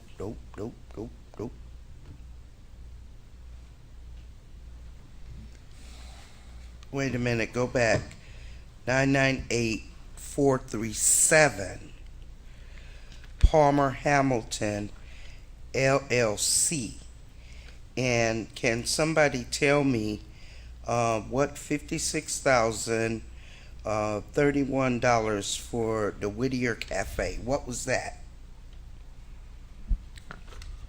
Mrs. Polk?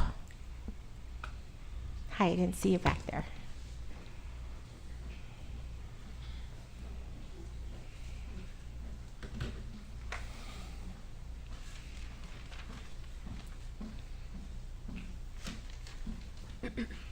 Board President, board members, superintendent, community, I would have to get that information to you at a later date. I get it to the superintendent who would share it with the Board of Education. Okay, stay there then. And I am also wondering about and I failed to write the check number down, Ms. Polk, but it's for Emerald Restaurant Services, and it's for repair and maintenance for $99,792.60. And I'm just wondering what kind of repair and maintenance, and is that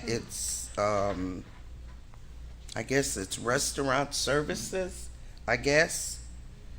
And if someone could please tell me what kind of repairs and maintenance were needed for that amount of money.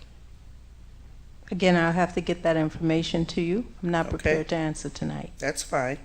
And did I write this one down? Boy, I forgot about that. Okay, and I would like to know, we are paying, we're paying for Lakeshore Learning Materials. And I'm wondering, is that for Lakeshore Academy? Somebody, somebody in. So my request to- is, Ms. I Hannah, don't is have if the you provide details. these I in have to writing, make sure that they it can has come back that. with the appropriate responses. Okay, I would like to know if I could finish. I thought Lakeshore Learning Materials, if that is for the Lakeshore Academy over there on Belvedere. So that's why they're asking for additional time. They're not going to be able to confirm information No. without going and looking at it, Ms. Hannah. Okay, and if I'd like some information on that one, and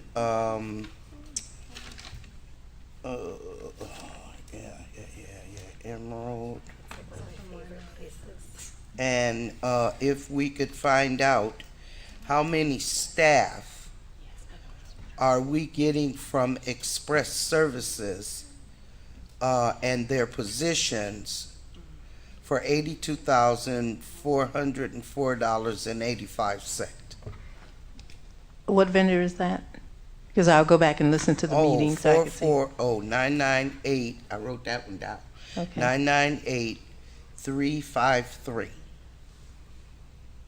And I will give you the rest of these, Ms. Polk. And so, because I do have uncertain information, incomplete information for me, I'm not going to vote for this financial. Your financials will definitely be approved, but I cannot do it. Any other comments or questions? Do we want to, never mind. Thank you, Ms. Pope. Roll call. Mr. McBride. Yes. Ms. Gonzalez. Yes. Mr. Riddle. Yes. Ms. Hannah. No. Ms. Fabian. Yes. Ms. Lensing. Yes. President Ewing. Yes, item approved, motion carries. We are at committee reports. I know committee assignments have been given. I'm not sure if any individuals have had their first committee meetings as of yet, but those assignments have been issued and you all will be getting contacted. Next up is delegates report. Ms. Sanders, is there a delegates report at this time? It is. Okay, thank you. Yes, I have a delegates report. Oh, sorry. And it is regarding the resolution committee report. I don't know if you all received that in your emails. If not, I will send it to Nick so that he can forward it to you. And or if you all wish, I can get reach out to the governmental affairs office and get actual copies of the resolutions that will be voted on November 19th at the delegates assembly. And when you do get it, I think what I'm going to do is to have the superintendent have Nick forward this to you. I'm going to send it to the superintendent, and she could have Nick forward it to the board members. And if you all will review the resolutions and the position statements and make your choices of, either you want to support the resolution and the position statements or to deny them. Okay? And then you guys can get that back to me before the triple Y. Okay? And also, are we, do we know about the Arts Council coming to Waukegan? Probably not everybody. Okay, are you familiar with it, Ms. Gonzalez? A Could little you help bit. me along with this, please? I Because have to pull it up, but yeah, they're coming to Waukegan, the Illinois Mhm. Arts Council. on They're- October 18th. Yeah, they're coming and they want some input from the community and hopefully for the district about the, help me, Ms. Gonzalez. So I think the initiative is centered on how to make Waukegan a more enabling place for local artists to yeah. practice. So they're getting community input and seeing how they could maybe supplement income or Right. provide opportunities for aspiring local artists. Right, and wasn't there something also about some funding? Yeah. You know, and possibly some of the students that would do art in school, maybe we can get something for them with the art, with them coming, so. Can I ask a question on that? Do we know if, because isn't Austin Cantu part of like, he kind of like forged with the art walk for Waukegan, or it was a collaborative? Do we know if they're aware of it as well? They are aware of it, but Okay. it's separate. Yeah, it's a separate entities, entity, but I would assume that they would also. But they're wanna- promoting it as an Yeah, opportunity. Perfect. Yeah, and I had the opportunity one year Mhm. to attend the Arts Council awards luncheon with the governor and down at the governor's mansion and stuff. And you know, Waukegan it was put on the map with the arts and stuff. So we just hopefully we can just continue to advocate for that. That's it, Mr. President.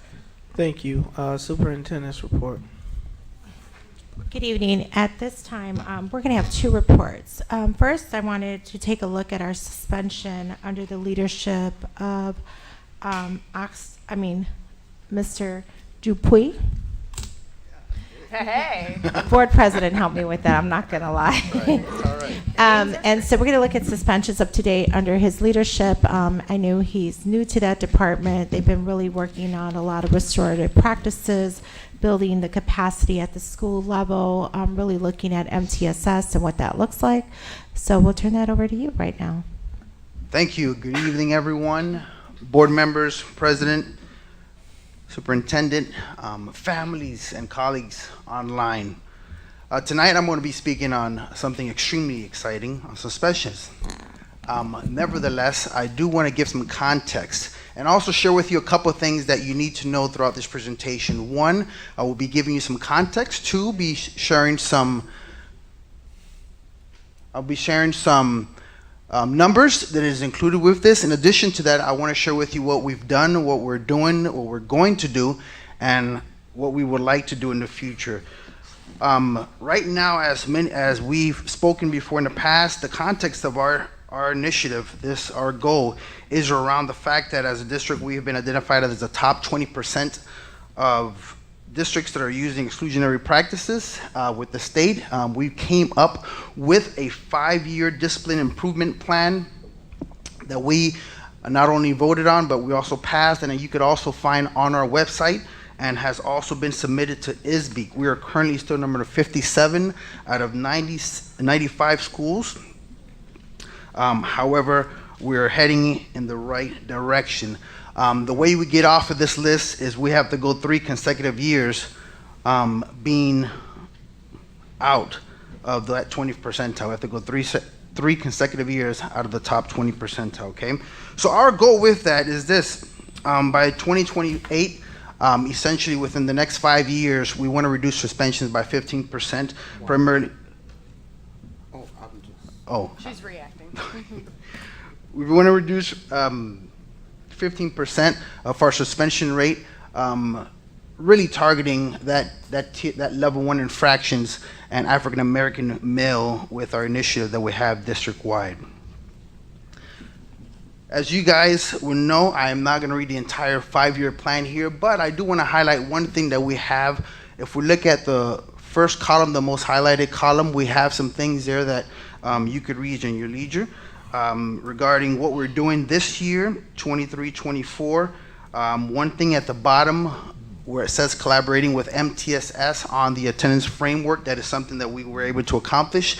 And as a result, our attendance has improved district-wide.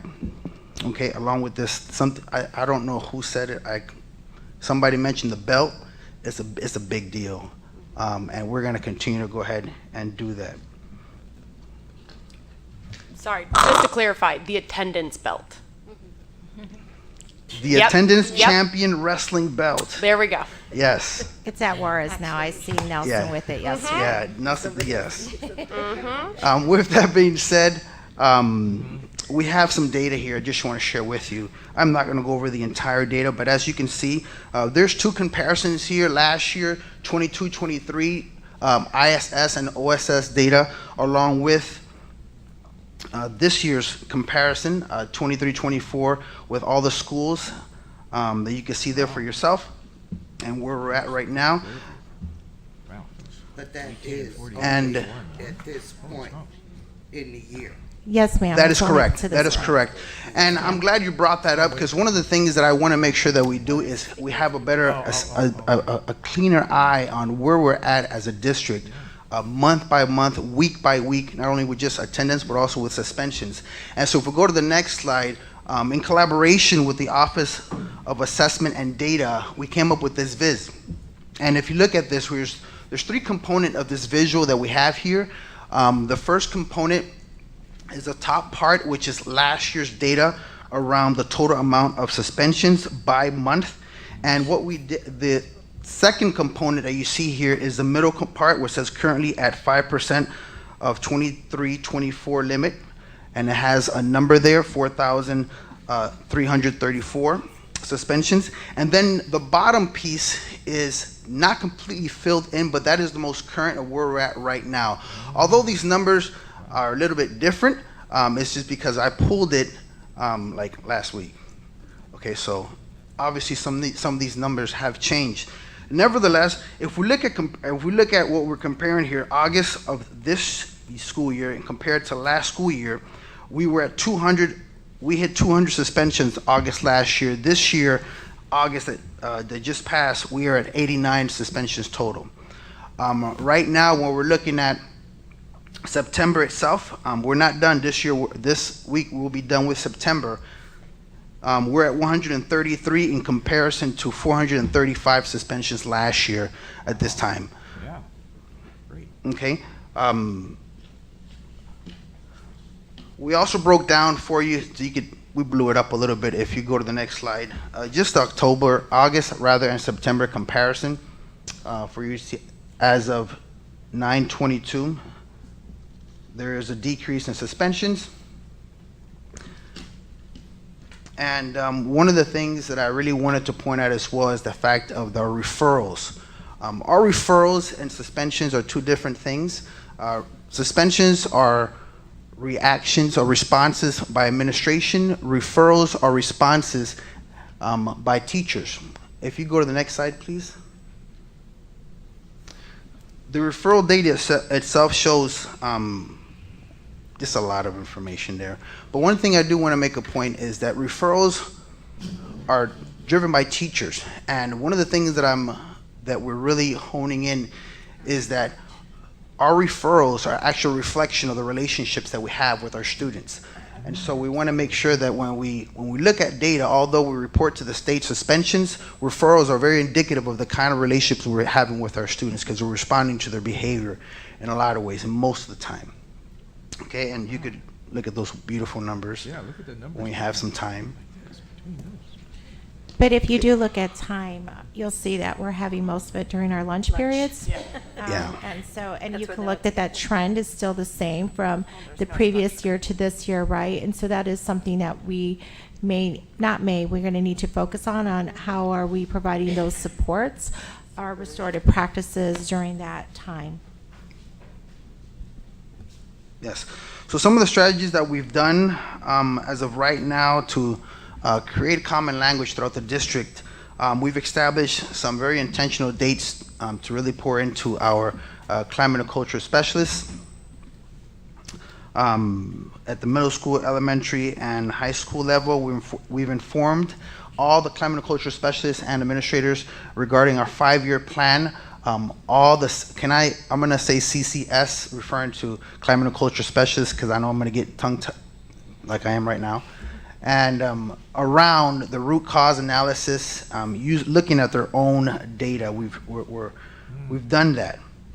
Now, some of the things that we're doing, we are continuing to build the capacity of the CCSs around how do we approach behavior in a culturally responsive manner that is also equitable. In addition to that, we're really pouring into how do we analyze the data and how can we respond to data and what is the data sharing and saying to us. We're going to be implementing the GROW program as well, the Gaining Restorative Opportunities for Waukegan at the AOEC. Attending Restorative Practice Conference, that's something that I'm going to be doing as well, along with giving opportunity for climate and culture specialists, just administrators as a whole, to see if they want to be a part of some alternative to suspension workshops and conferences. We're going to continue to build common language amongst common and culture specialists, or CCSs, administrators, around discipline and support. And we're going to continue to collaborate with MTSS in common practices around the schools. Some of the things that we're going to be doing is we're going to be having a focus group with community members around alternative to suspensions and community support. We're going to work on district-wide supportive climate framework. Oh, you got it. You're good. Okay, and also we're going to we implement some alternatives to suspensions. Some of the things that we would like to do, but this is not an exhaustive thing that I would like to do.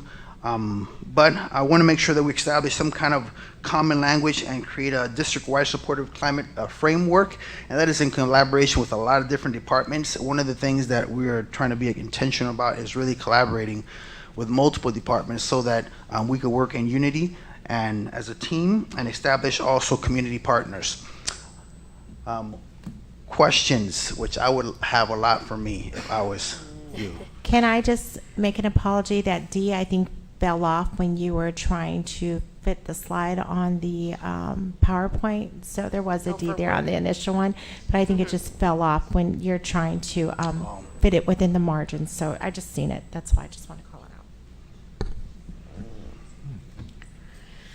out. All right, I'm going to jump in with questions then. So, Mr. Dupuy, I think one component that was missing but very important in the presentation of your slides is just giving the overall philosophy that your department has when it comes to suspensions. Because we've had a lot of teachers come to the podium expressing concerns about what's going on in their classroom.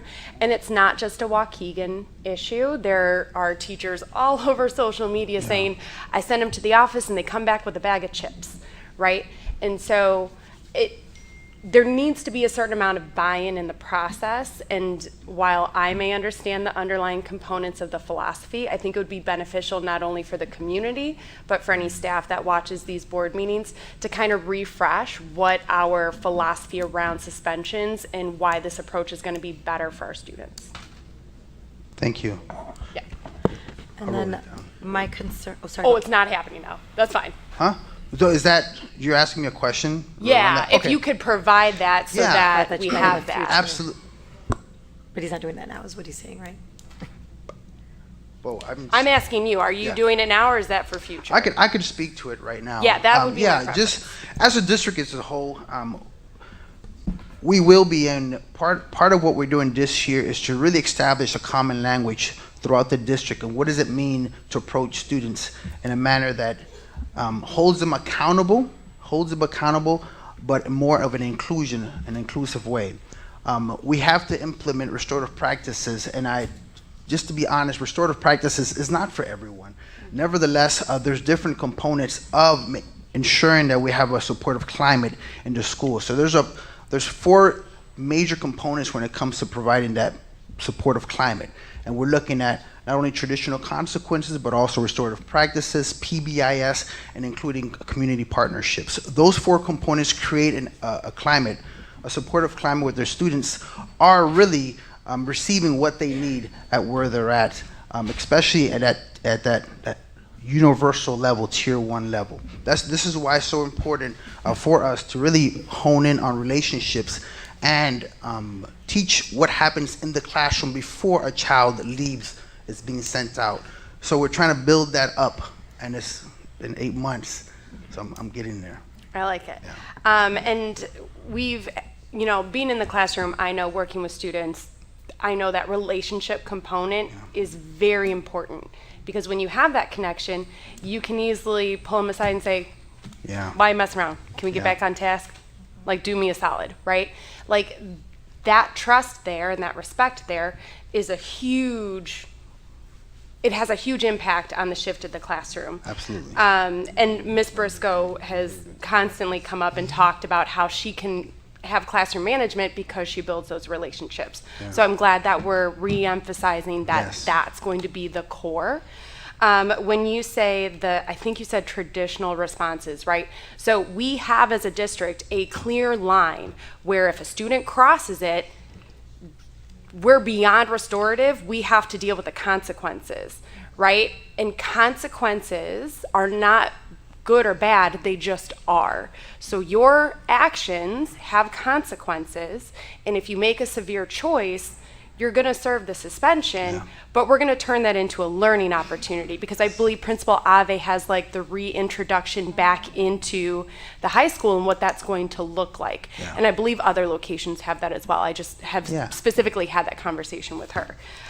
So our teachers should be confident that if that line is crossed, we'll have consequences, and then we'll do the remediation after. Oh, go ahead. I'm sorry. No, you're fine. Go. I was just gonna say, and I do want to add to that oftentimes every situation is different, right? Mm-hmm. So we have to be mindful as well that although we have policies and procedures, not only at the district level but also in the schools, we have to take into consideration other factors as well. So yeah, I do agree with you. But I think there's also, every situation is very different, but there is clear lines. Yes, yes, Mm-hmm. and it's every situation you have to look at it and analyze, right? I did see in the presentation that the GROW program, which I don't want to get into a conversation around some of the history with that program, is just at AOEC. For right now? For right now. So for students that are at the other high school campuses, are we looking to use the base program at the regional office until we get our pilot program smooth running so we can expand it to the other locations? That's something I would be looking into. Okay. And speaking to my colleagues and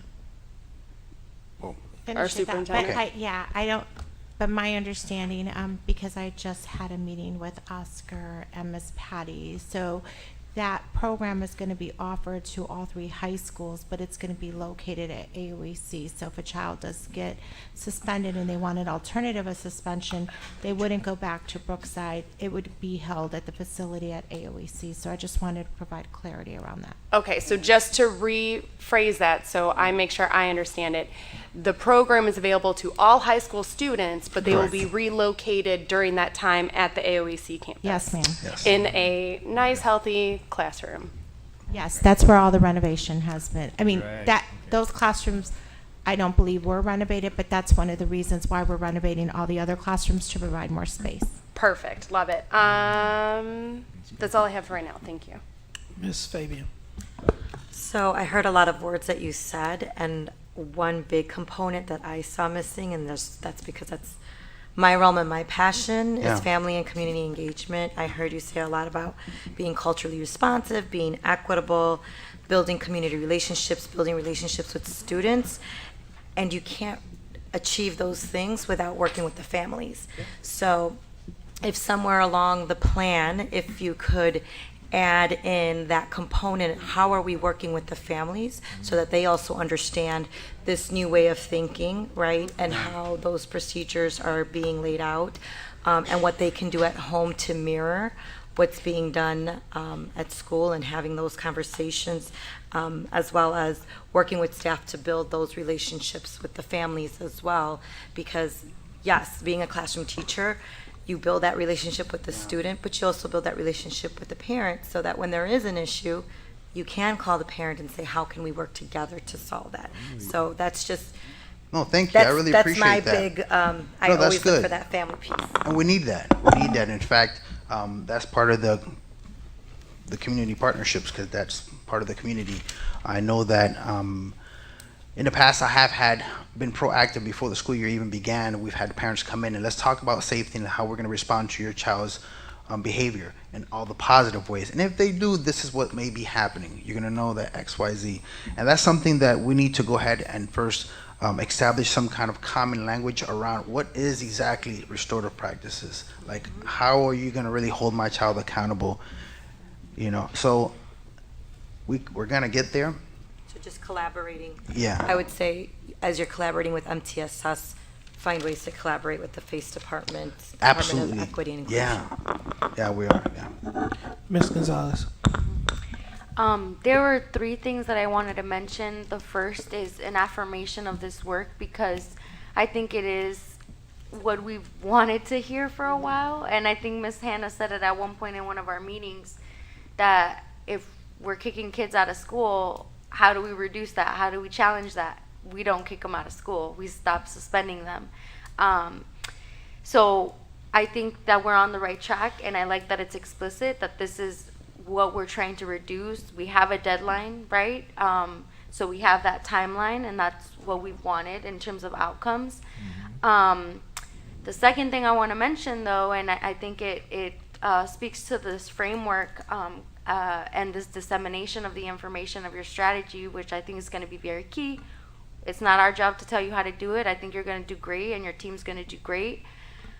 But the conversation around restorative justice and that accountability piece cannot be messaged or packaged as we're no longer suspending or punishing or disciplining our students. Accountability means, like we said, that there's consequences, but that they have to own up to it, right? That's the accountability piece. They're owning up to that this behavior was wrong. This is a behavior that I want to better for myself, for my family, for my peers, right?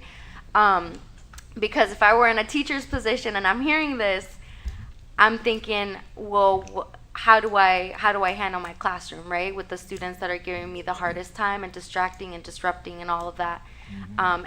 Like you said, every case is different, but I just want us to think about that messaging, because I don't want our staff to feel helpless. Yeah. Some of who have been feeling that way, Yeah. to think that, well, there's no real consequences, right? When a student is misbehaving.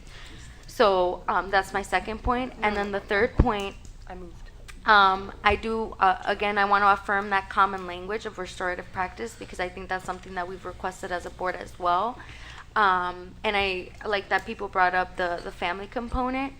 I think that one of the things that is still missing in the layout, and you've mentioned it, it doesn't have to be done today, but preferably sooner, is, you know, the ask on us. Do you need partners? Do you need a running list of people who could create those alternative opportunities? You know, do you need people to reach out to in different organizations? Because I think that as much as we talk about the partnerships, having community input, sometimes the student just needs to make contact, right? Or you guys need to make contact. So if there's any ask about our relationships that we can leverage, Thank you. you know, you can reach out to us and we could try to get something going. So that was my third point. What else do you need to leverage those relationships from us as a board?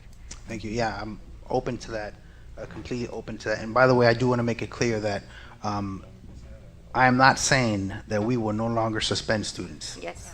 Right. What I am saying is we will be holding them accountable.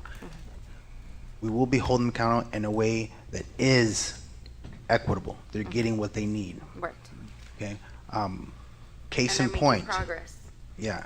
Case in point is that one of the things we want to go ahead and implement, and we will be implementing as a district is we want to make sure we have some kind of district level behavior conference. So before they get to a board reprimand, we have addressed the student, provide even more support that they may need, wrap them around with other support systems so that they have what they need, so that if they continue on this, now this is different.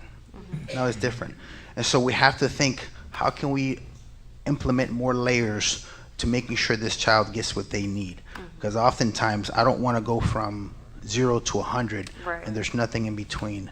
And so right now that's one of the things that I've passed it through legal. Legal has seen the document, and it's something we'll be implementing this year. This is why I'm keeping a close eye on who's going up for board reprimand or what's going on with all that.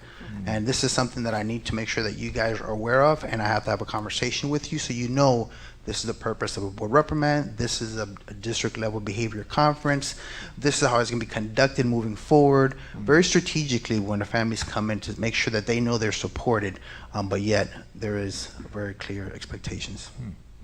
I just wanted to, sorry, Mr. Riddle, I apologize, really quickly. So with regard to community partnerships, we have GROW for our high school, but I know Mr. McIntyre he's got a plan for the middle schools. So that's one that I would like to engage, because he has been very explicit that he's been working with ROE and has developed the program by the base model, which has been very successful by their own account. So that's one that I would like to consider. Mr. Riddle. Yeah. Mr. Dupree, I really like what I'm hearing so far from the board and from yourself. And Mr. McBride and myself attended at the CUBE conference one workshop session that was called Why Try? And it was teaching the skills of resilience. One of the things we liked about it was that it's very visual, that some of these students, they don't see far enough ahead how their behavior, where it's going to end, you know, and the man that developed this, there's two of them there. We can give you the information later on. You may be familiar with this group or may not. They've been around 20 years. But they said, both of them said, they needed, a lot of these students need to see something visual. They need to see what's going to happen if they don't do what you're aiming toward them, and you know what you're really wanting them to do. And they just need to visualize that. And the books and some of the materials that they use with these kids helps them do that. And they gave some examples of students later on who got back with them and told them, you know, I would have been in so much trouble, but I remembered what you guys taught me, and I remembered where it would lead if I went ahead and, you know, did whatever they were going to do that's definitely wrong. So it would maybe a resource that you could use. Thank you. Because a lot of these students are they need to see the picture. Oh yeah, they have educational myopia. Yes.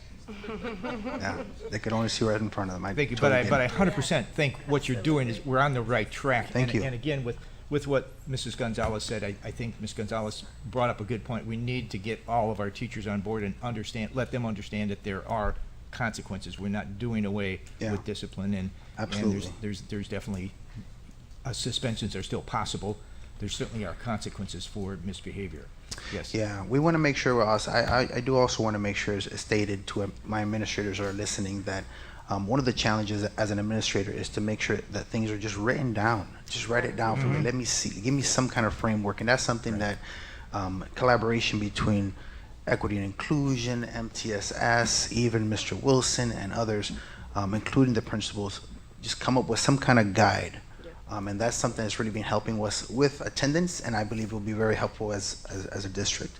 Yes. Yeah. So, did you have anything? Yes. Go ahead, Mr. McBride. The same conference Mr. Riddle went to, I did go to it as well, and I heard the information. But I heard some information tonight. Yeah. Mr. Edwards, that's working with violent interventions, and Mr. Dwayne, they came in tonight. Yes.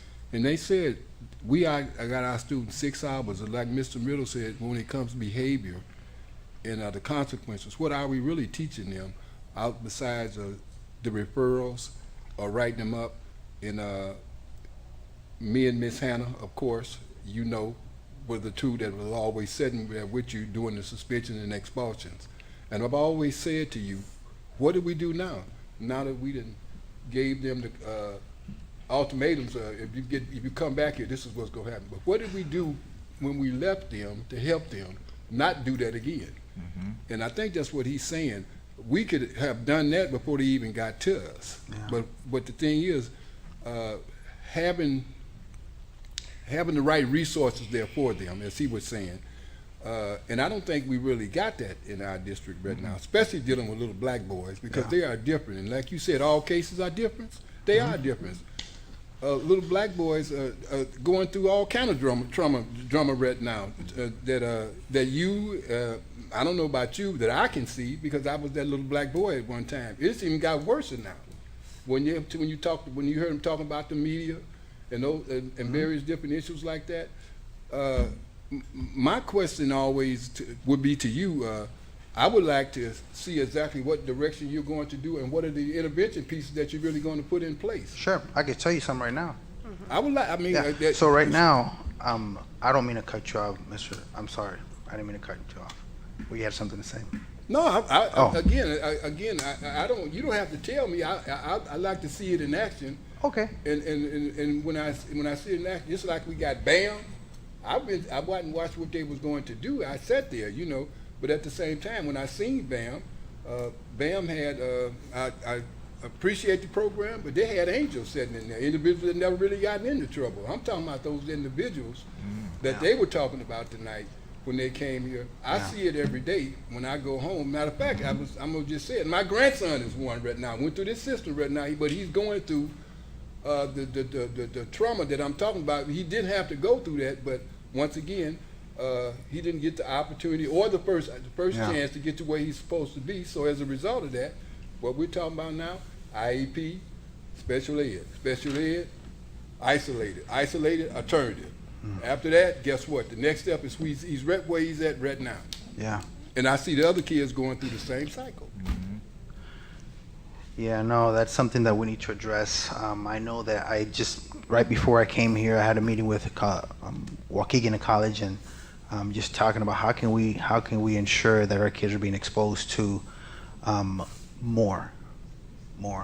I think the term educational myopia is pretty appropriate, and I think that we need to somehow, some way connect more with the community and what's out there, because oftentimes our families just don't know. And we want to make sure we make those bridges.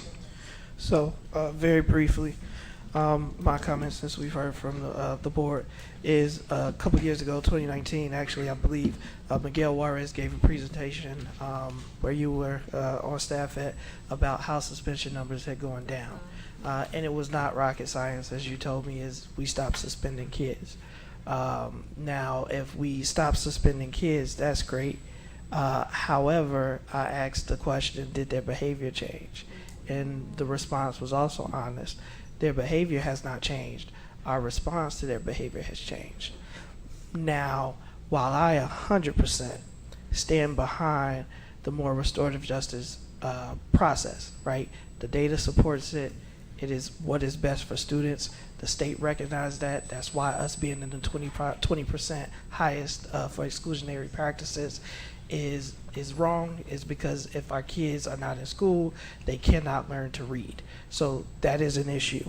However, or not even however, and if we don't have a shared language or understanding, just not with our culture and climate or our building principles, but also down to the classroom, that's where a lot of the tensions are. And so my question, and it doesn't have to be answered tonight, but one that I would want the board to really hear, is what teacher resources exist. Not just strategies, not just MTSS, right? What are the real legit, real-time strategies, supports, and resources that I have as a teacher in the classroom to be able to address these behaviors? It's because what I'm going to bring up is last year we had more student staff involved incidents than my previous time on the board. Sam's been here a lot longer than me. I've been there 6 years, and last year was unprecedented. We created a task force because I was criticized for saying that we'd have zero tolerance for staff members who put their hands on students. And while the sentiment from which I said it, I still feel, I understand why we don't want to call it zero tolerance.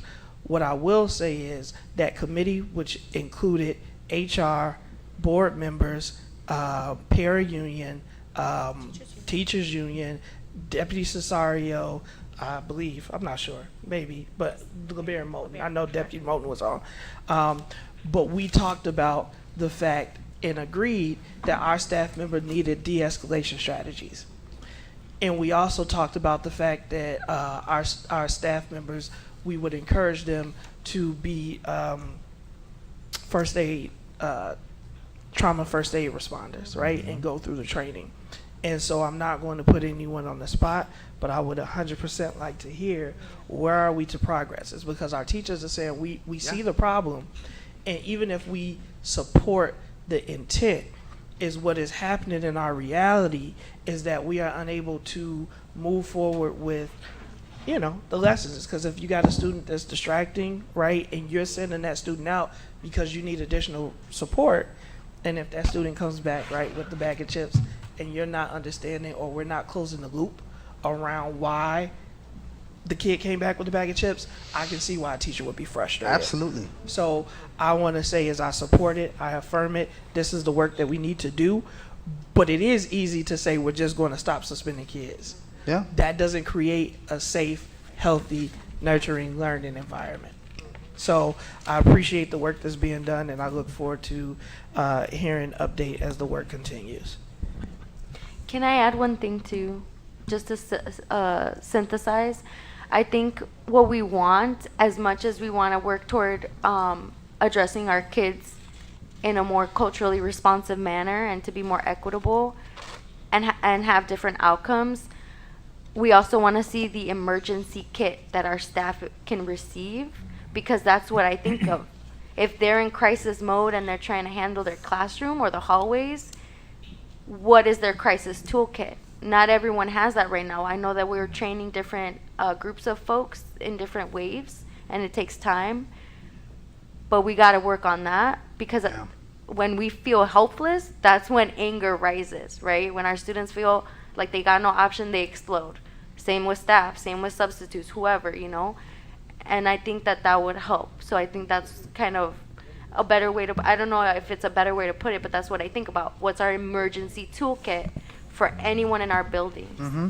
I think I want to add on to that while it's, I agree, the toolkit, right, you need to have, like even putting them through practice scenarios, because you have to practice it. Yeah. You can't say, wait a second, this is coming up, let me go to my toolkit and figure out what I'm supposed to do. You don't have that time. So you need to build in some practice around that.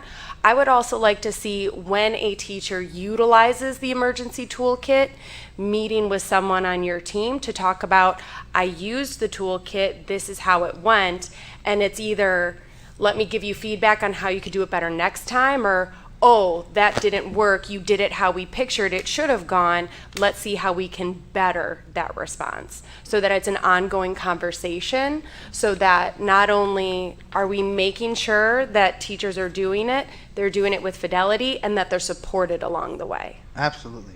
Yeah, no, this is why we need to collaborate with, this is why we're collaborating with MTSS, because we need to have de-escalation strategies taught throughout, and it's going to be a collaboration between MTSS, administrators, and yes, that is a part of the plan of putting together de-escalation strategies, because I know, being in the classroom, if they don't have certain techniques to put into place in certain situations, they wouldn't know what to do. Like, what happens before a student is sent out the classroom? How can I respond to the student in such a manner that it is non-threatening to them? So these little things we have to build up to, and this is something that I 100% agree with you, and that is my intention, well, not my intention, but the team's intention to do so. Yeah. And go ahead, Ms. Anna. And I keep hearing the term de-escalation for staff, and you know, and I went to a conference, the ALAS conference, and that there was an individual that was there with the did a de-escalation class. It was a two-parter, and it was the most phenomenal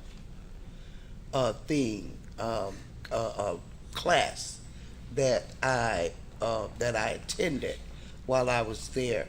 And if I were to advocate for anybody coming to this district, would be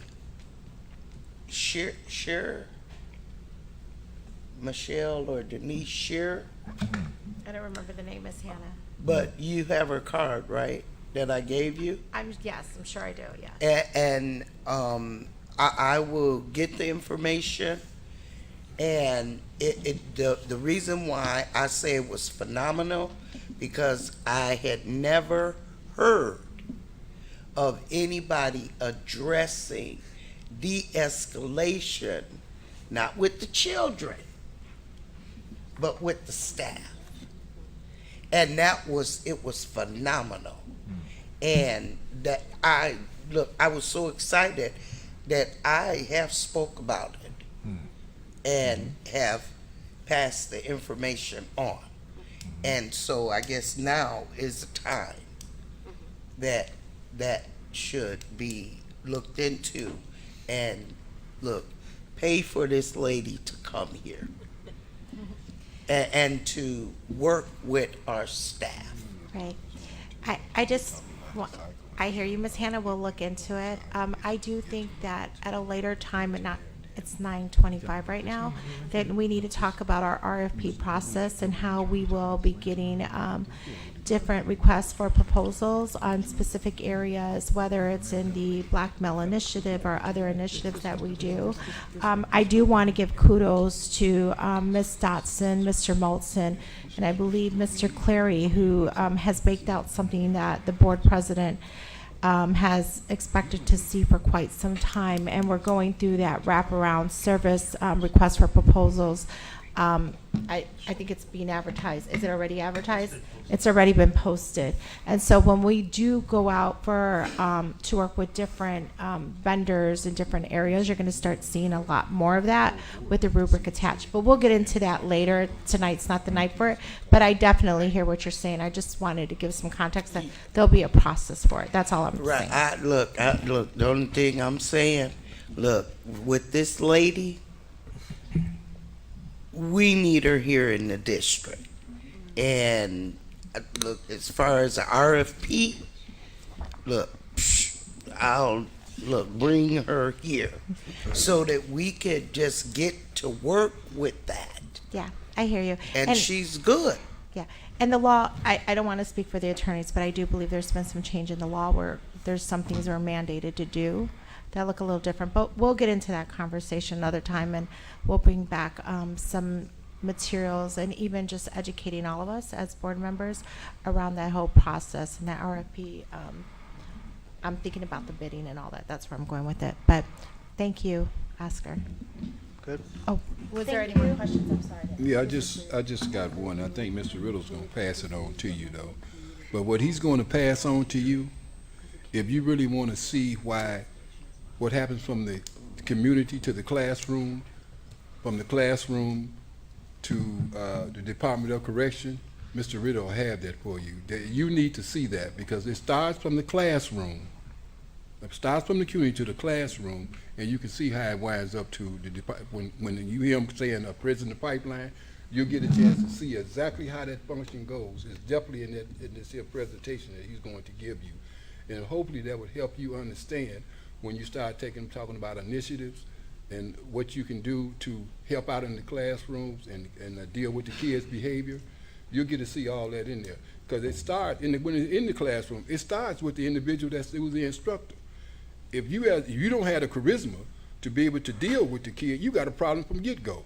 So you got, in order to get their attention, you got to do something, have some kind of way of saying good morning, I like what you're wearing, some kind of way. You got to find some friendship with that kid if you want that kid to learn. But other than that, if you don't, you got an issue. But he's the information that he has for you, you'll get a chance to see all that. Thank you. Okay, I'm just going to add on to that, though, because I think we do have, and I understand we're kind of going on tangents, so this will be the last piece I comment on this. But when we look at education, right, the teachers have a role, the families have a role, and the system has a role. So if the system's not included in that presentation, it's not a full presentation. And we can only control what happens in Waukegan. And to Ms. Gonzalez's point, yes, it is based in white supremacy, and I apologize, I didn't acknowledge that that is a component, and I'm fully aware, so that's on me. I apologize, I didn't do it in that meeting. But that is a major component of it. And so if we're not also looking to pressure those above us to fund education along with many other components, then the presentation will be helpful but not complete. Well, I think the funds are here, as Ms. Hannah always say, but we're not using the funds for these purposes. She always say that. Thank you, Mr. Dupuy. Thank you, Mr. Dupuy. Thank you, Mr. Dupree. I'm gonna take.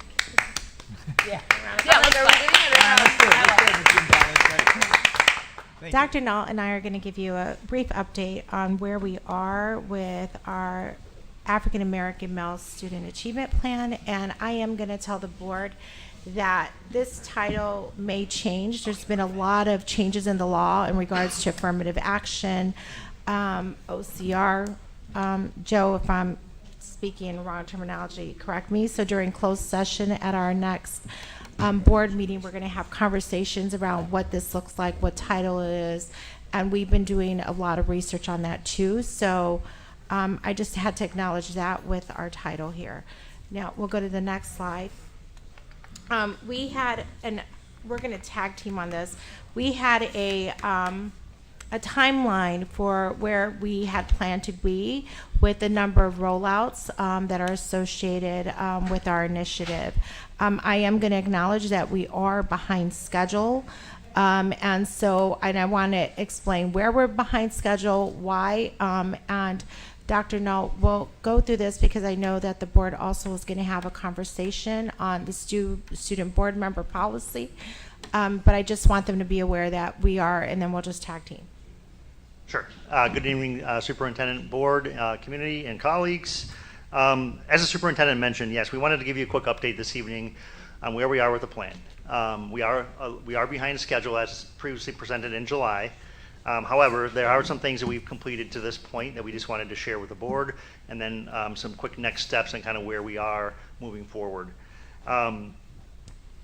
There's a list here of the things that we've completed so far to date. One of the things that Tasia and I have been really looking at is we've seen a lot of the quantitative data that has been presented to you all, to the community previously, but we wanted to go back and revisit the equity audit that we did in 2021 and really look at some of the qualitative things that a lot of our community stakeholder groups told us in that audit assessment that we did. So we're circling back to that because that's kind of where this work all kind of kicked off. And we thought it was really important to recenter around some of the findings that came out of that analysis. So that's one of the things that we've done so far is kind of gone back and recentered around some of the data that was presented there. We did have the manager of special initiatives position. Can I jump in there? Yeah. And I think that also goes to Ms. Fields talking about this is not just the beginning of this work. We have done the work.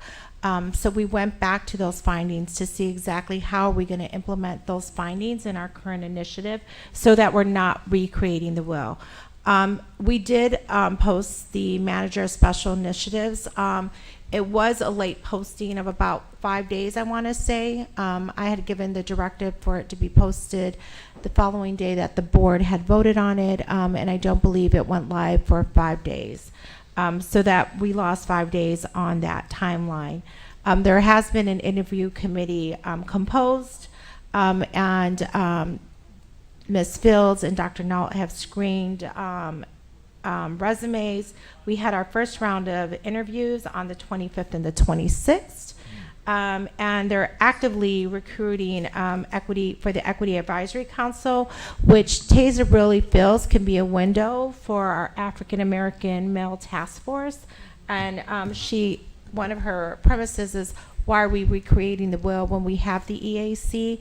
And this could be another subcommittee that feeds up, because the EAC is the one that looks at policy and has that whole rhyme and rhythm of how we look at that before we bring that to the board.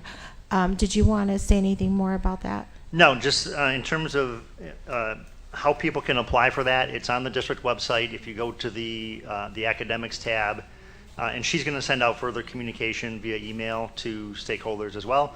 But if you are interested, you can go on the district website under the academics tab, the equity inclusion link, and there's an application process on there. So when you apply, you can differentiate to whether or not you are applying for the EAC or for the African American Task Force. So you can apply for both, or either or on there. So she'll send out some further communication about that to anyone who may be interested. So the board members can apply to? I don't know how that works with board governance. I don't know. You can only. Why not? We'll come back and ask that question, because I know if there's more than two, we'll come back. Can I answer that question for you tomorrow, please? Yeah, because I mean, look, I want to be on the African American Task Force. So, and then I will come back and answer that question for you, Miss Hannah. And then we collaborated with FACE. We went to the HBCU Chicago Classic. That I know there was many people who came out and chaperoned. I know our board president was there. It was a great day. They got to do a college visit. I do want to state that we did open this up for not only our African American male students, we opened it up for everyone. I believe I know we had tickets for 100 students. Board President, do you know about how many we took? It was 76, I think, was our last head count of students. That did not include chaperones and volunteers and everything else. Right. So we had 3 buses that went down there. That's great. Yeah. Right, and I also know that we worked with Aunt Mound, I believe, also to help with some busing. Is that correct for the same event? That I don't know, sorry. I thought we did, but. ML brought the district's extra tickets that we weren't able to use, and then they did. We assisted with transportation. I thought we assisted. So that was just an example of us working with So community did we get- agency to ensure that as many kids that wanted to attend this magnificent event were able to attend. Did we get a good number of African American kids? Yes, ma'am. And well, hopefully others too. We did. AOC, all 3 campuses were represented. In addition to what the district did with nearly 100 individuals, the ML Foundation took over 51 individuals, which included families. We were there from 7 in the morning till 10 in the evening. We did we left the district at around 7:30. So again, it was a great opportunity. The Chicago Classic was something that I attended growing up. It is a great exposure to seeing what the HBCU experience is like. And what we saw also is the opportunities that it created for some of our students. For some of these schools, as long as you have a 2.5, they will pay a full ride. For some of these schools, as long as you have a 2.0, they'll give you in-state tuition. So making sure that we create those connections and resources for our African American students, but for also all students, was a benefit. So we want to see it expand, partner with more community organizations. So that was just one thing to kind of help kick off and get us connected even with the students. So all 3 campuses were represented, as well as community. And so some of the next steps, we do know our men of color and educational leadership will have a major role in helping us lead some of our community meetings in regards to getting input on what type of plan, what initiatives, what are some of the actions that the district should be taking, along with some of the interviews. I do know that the survey for our students has been in the works and is being close to finalized. And I'm looking at Dr. Null. If I'm misspeaking, please correct me. Yep. I'm hoping that we're able to bring the board a recommendation for the manager of special initiatives at our first board meeting in October. I'm going to let you talk about the final selection process for the task force, because I know that you've been involved in that. Yeah, as I mentioned earlier, the application window is still open. So we're slowly getting people that are interested in applying. So we haven't we didn't want to put a deadline on it until we were satisfied with the pool of candidates that we had that applied. So we're just kind of waiting to see what that pool looks like, and then we'll start to finalize that selection process for the task force. And then one of the bullets here is identify local and national partnerships. I will tell you that since we presented our initiative, I have many, I don't want to say many, but there have been a few, and it's more than 3, community agencies that have reached out to see how can they partner, what can they be, where can they be of assistance, even many to say that at no cost, just want to be part of the endeavor and help make a difference. And the African American Student Achievement Plan launch event. Tasia and I are gonna, I put this on here, Superintendent Tasia and I are gonna present a proposal to you for a launch event that we want to kick off to kind of generate some more momentum around this initiative.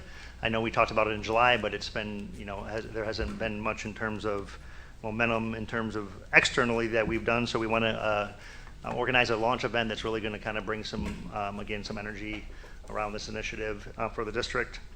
And Tasia has a wide range of ideas that she wants to share with you. So we're in the process of getting that proposal for you. And once we get our staff trained on how to hold these community sessions for feedback, or think tank sessions, we actually haven't named it yet because I think the name is really important. We're going to set out some dates. What are those locations? We're thinking of going deeper and broader, so just not the Facebook. What does that look like? And so we're thinking through different avenues of how we can engage the community, our staff, our students, and all stakeholders. Just let me say all stakeholders. And then, of course, we're constantly looking at the data, not only the state report card, panorama, but just data as far as attendance, suspensions. We're keeping an eye on that data as we move forward. And then, of course, once we put the task force together, then we'll set a calendar of meeting events, protocols, agendas, operating norms that go with that. So we just wanted to give you an update on that. Can I say something? Go ahead, Ms. Adler. Okay. Thank you for this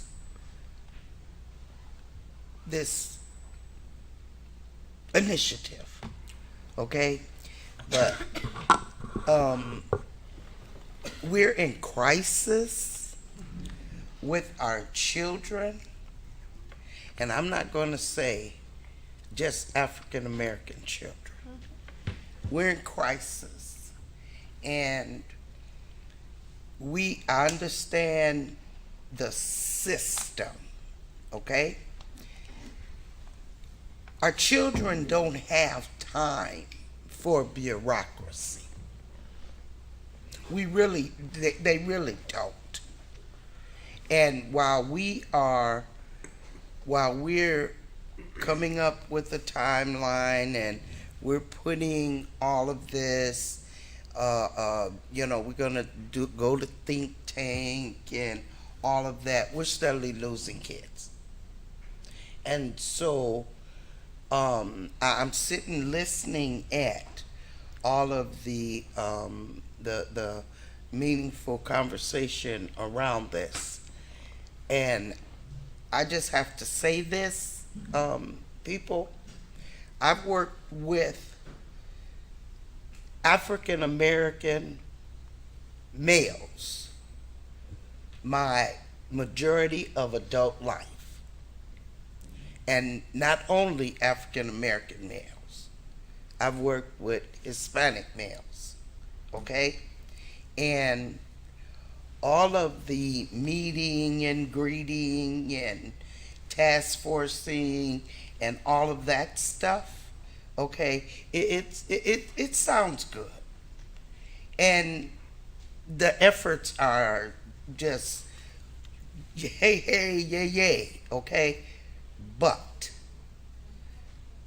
all you have to have are people that will go in and talk and meet with kids and find out what is going on with a kid.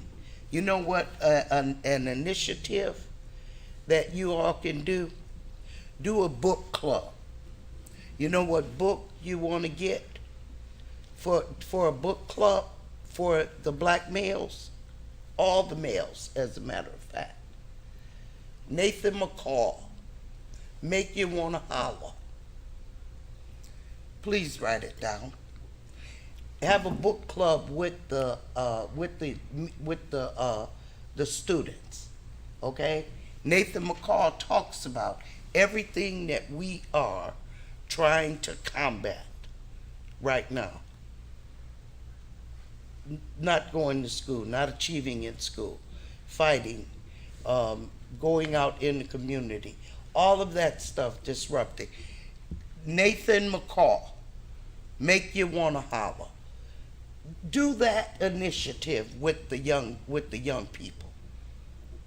Start there, and instead of and I'm not going to say wasting time, because the system has to do what the system does, okay? But you want to motivate the kids, do a book club right off the bat. Start with that book, and I will guarantee that you'll see changes, okay? Because bureaucracy, all of my years dealing with kids, bureaucracy and children don't mix. It takes too long. And so what I'm saying is, this is a great timeline, but from July to December, okay?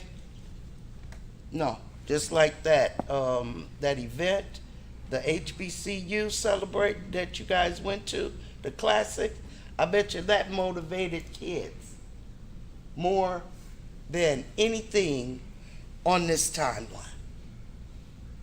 Because they did something, they were involved with something, they were exposed to something. Somebody trusted them to take them somewhere in public. So you guys may not want me to be on the African American Task Force, but guess what? You need me there. Because I have an expertise that nobody can take from me, and that has been proven over the many years. I have a number of students here in Waukegan that just because we went through reprimand, they graduated. I had them at reprimand 8th grade, and they finished all the way just because of the one reprimand. And the consistency that I showed those students. I was there every week checking on them, reminding them that I care, reminding them this is your future. So I'm just saying, okay, bureaucracy and trying to get compliance from kids does not mix. And so we can move on. Thank you. All right, Brandon, I don't want to belabor it, but I respect what Ms. Hannah is saying, and she's absolutely right. I feel the same way. I'm that little black boy that you're talking about that had troubles getting to the penitentiary and everything. And some of the same situations I'm looking at with the little black boys today. Right now. That was me. So this initiative that Dr. Naud is talking about, I totally accept it. But again, it don't take that long. It don't. Let me finish. It don't take that long to be able to deal with what we're talking about. That's these right. kids. Let me give you an example. It didn't take long to build that jail over there. Who was they building it for? I knew that already. It didn't take me long to understand that. In my concept, you don't need a strong jail to build strong brain cells. You don't need that. Like she said, sometimes it just takes somebody in front of these kids to talk to them, to make them understand who they is. And so while you're getting that book, there's another book called Black Moon. Get that, which is the same as similar to the book that you're talking about that I read. And sometimes I sat down and don't say nothing, but she's right. It don't take that long. Don't take So while we taking that long, we study hearing things happening in the street to our kids. When Ray come up here and he say what he says, I get it. I don't say nothing, but I do get it. And as a result of that, if we don't do nothing, as soon as we can, at least get started, the suffering just goes on. And I think that maybe instead of us having this conversation here, we need to have a special meeting ourselves dealing with that. That's right. So I agree with you, Mr. McBride and Ms. Hannah. You both made some great point. So I'm going to back up. So because we're showing this timeline does not mean that the work has not started, and does not mean that restorative practices, the focus actually on literacy has not started. So the work has started. What we're here today to show you is we made a commitment. We came up here, we told the community that this was our timeline. I believe that we would be negligent or not transparent to say that and own that we're behind our timeline. And that's what we're doing here today. That does not mean strategies, the practices. I mean, we just seen a presentation on suspension and the numbers are lower. I mean, next thing I'm looking at is how many students do we have in all these morning clubs, after school clubs, different other opportunities that are on the weekend, and of those, what is the racial breakdown? How are we tapping that in? We actually even have more opportunities for students to get involved in other areas within the district that we're going to be bringing forward also. So the work, it's not that it hasn't started, as Ms. Field says, it has started. But when we say we're creating a plan, and I thought, well, I'll just state it again. I think it would be very disingenuous for us to create a plan for people without us engaging them and asking our students, our staff, and our community what do they need. I may say, hypothetically, it's mentoring. Mentoring is not the issue. We all know that mentoring is a great component and we should have it district-wide. But I would tell you that mentoring is not going to fix this, right? Without intentional focus on math and literacy at our primary grades, but also how are we making up that trajectory after our primary grades moving up into high school? So what are we doing to close that gap? So I just need to say that the reason that we're not saying, well, we're going to do this, we're going to do that, we're going to do this, because I know if this plan included me and you didn't ask me what I need, I would have a problem with it. And I thought we were clear on that, but if we weren't, I do want to state that. And so what this is more about is that owning that we are behind our timeline, that people can't say, well, you said you were going to have a manager, and I own that we didn't start the process when I thought we were going to start it, which put us about 10 days behind. And so I have to own that. And so we don't have that manager as of yet. Those interviews just started taking place. So this more was just for an update of, I said we were going to do this in July, we said we were going to do this in August. As you can see, it says identify members of the steering committee. That has not happened as of yet. And there's a rationale, I shouldn't say rationale. We gave a reason for it, good, bad, or indifferent, but we're owning that we're just not there yet and trying to be better at communicating where we're not at versus just keeping quiet and everybody thinks, oh, it's just moving along. We're in August and we're in September. And managing expectations along with managing what we can actually deliver for the community. But I do want to state that those strategies that focus on literacy, as you know, Ms. Hannah, if you had conversations with Dr. Cesario, our opening was all about, literacy and math and all those different strategies. Restorative practices under Oscar have, so it all comes together. It's just not one thing that's gonna build this bridge to close the gap, It's going to be a multiple of things, and it's going to be very different from each individual student. I just wanted to add something because I don't want to kind of gloss over what Ms. Hannah and Mr. McBride are saying.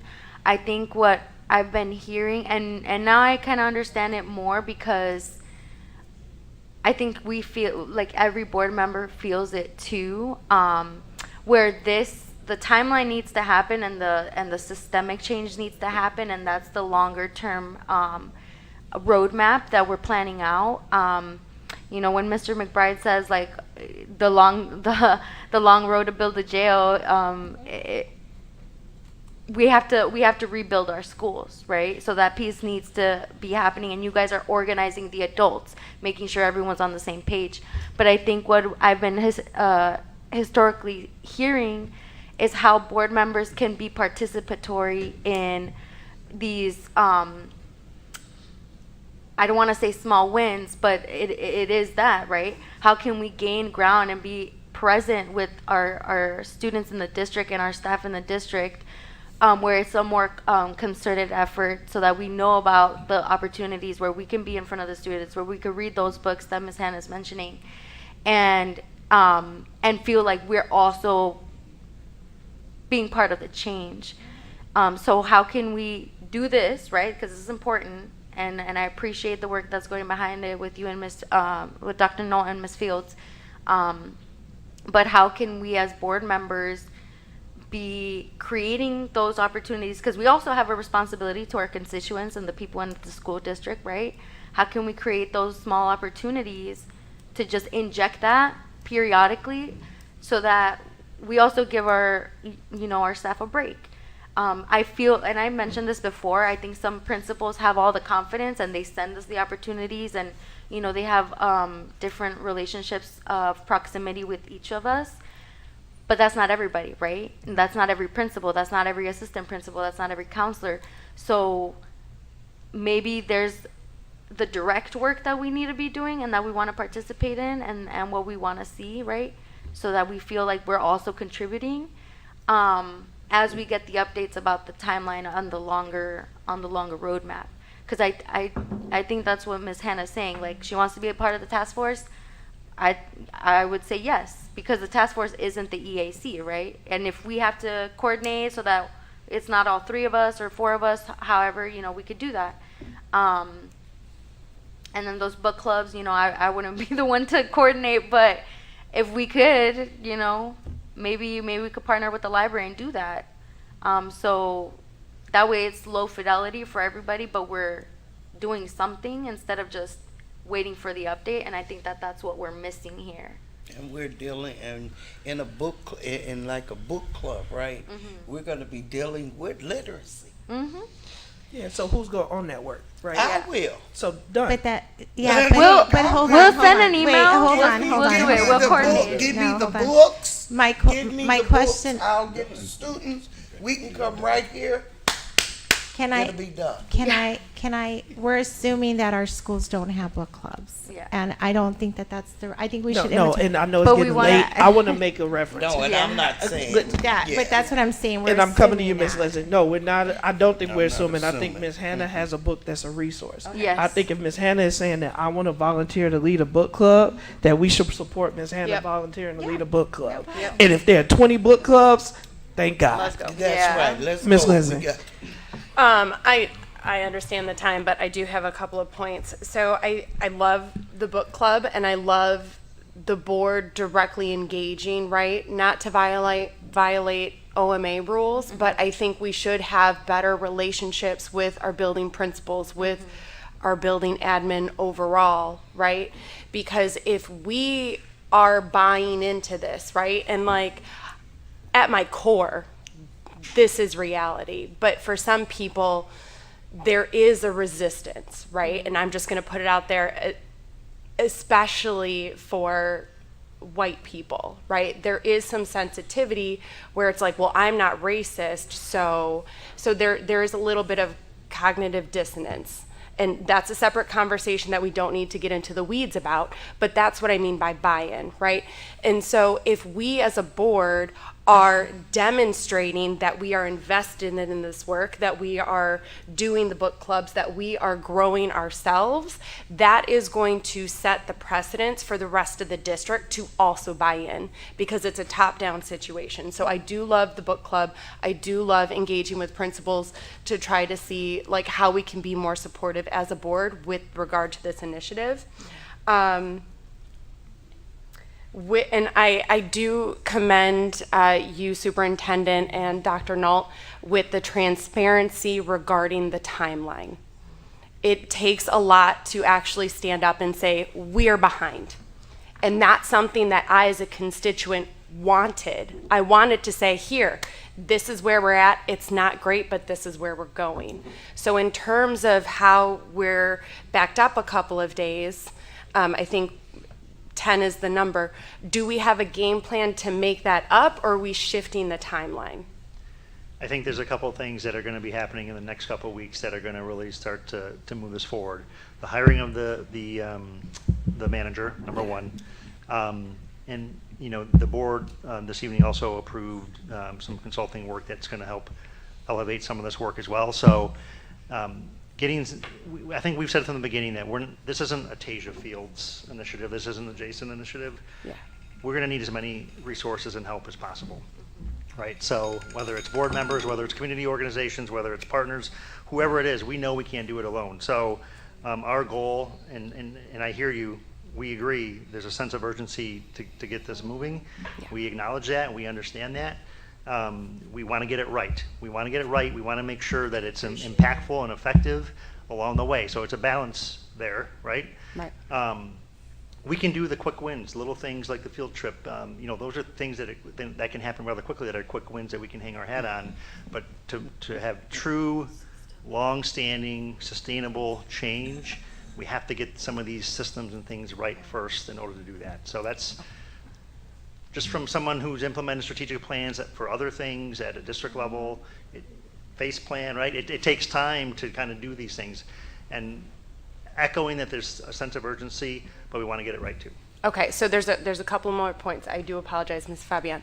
So with regard to this initiative, we are not the first school district to do this. It's the first in Lake County, from my understanding, but there are other resources. So if you haven't tapped into those yet, I'm more than happy to shoot off an email by the end of this week, just to make sure that those have been looked into and those are being reviewed. I don't want to get into the weeds because we have some time. With regard to the task force, I assume that we're going to have a Facebook post with a direct link through Waukegan Public Schools. I'm for the application process? Right. Yes, we can. Okay, perfect. Yeah. And I know we're looking at other avenues. It's probably been reviewed, but radio ads, right? Across multiple radio stations, working with local businesses to have posters up. Some of those grassroots initiatives, I'm excited to hear more on. One thing that I would like to say, because Ms. Fabian said it, and I don't know if the microphone's picked up on it, but it's a systemic piece. And so at the CUBE conference, I was going to bring it up during board member time, but this is apropos. At the CUBE conference, there was a session where a school district, the superintendent backed this initiative, the board backed the initiative, where the students wanted an anti-racist policy built in. We don't have one here. And what was great about it is that it wasn't the board members, the adults doing it, it was the students. So we have individuals like Mr. Hinojosa here who are very engaged, right? And maybe some that aren't. But by having a student group that is going to write the policy, be guided, of course, by those who know how to do it, they not only do something meaningful that will last here in Waukegan, but they are also fulfilled on the inside because they're going through that process and that they're learning. So I'll go ahead and get the information and send it on so that we can get it here in Waukegan. Again, I want it to be student-led because it's their voices. I am tired of hearing teachers or staff using racial slurs. I am tired of hearing comments about, well, black women, like the stereotypes. that needs to stop here in Waukegan. It just does. And I would love to see that take off. So with that, I'll go ahead and stop on this topic.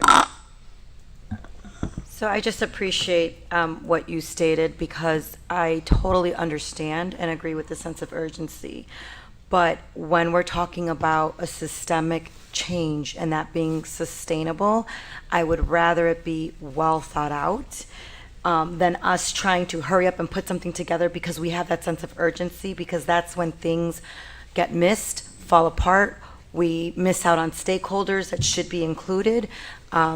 To the superintendent's point, again, you guys will always hear me say, we need to include our families. We need to include the parent voice, the student voice. And if that's not included, we're doing to them and not with them. And I'm not for that. So I agree, we need to do those, the low hanging fruit, the quick wins of trying to find opportunities where we can. And I love that you're being transparent with the timeline, but I really want to say, I think for me, I would rather, if it takes the extra 10 days to get it right, take the extra 10 days. Because at the end of the day, like Jason said, it's not his initiative or Tasha's initiative. It's got to be something sustainable that if either one of them leave or, new superintendent comes along, that we're still sustaining this, right? That we're still growing and making sure that our children are moving along and progressing. The other thing that I wanted to see, because again, we're not getting all of the voices, and I don't want to lump up and say all of our African American boys have the same needs. They're all failing. They're all struggling. They're all on that pipeline. I think we also need to be clear when we're talking up here, because that is not the reality for all of our black boys. And some of the metrics that I didn't see when we did the original presentation was how many of our black boys are taking that dual language opportunity, how many in the gifted program, right? And so, again, this is why it's important that we do include families, because it's not a one-size-fits-all, and we do want to acknowledge and honor that we do have, children that are excelling despite the systems that are in place. So I just want to be very clear and mindful that when we're speaking, we're also not generalizing that all black boys in Waukegan are failing, because that's not true.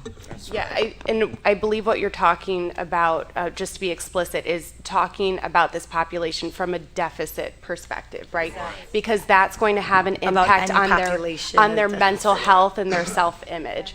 So if we could get some development as board members so that we're not talking about it from a deficit, that would be great, so that we can lead by example. So excellent point. That was like right there, and I totally forgot it. I'm so glad you brought it up. Ms. Fields just, and members of her team just completed a professional development session around asset framing. So framing things from an asset point of view as opposed to a deficit, and it ties directly to this.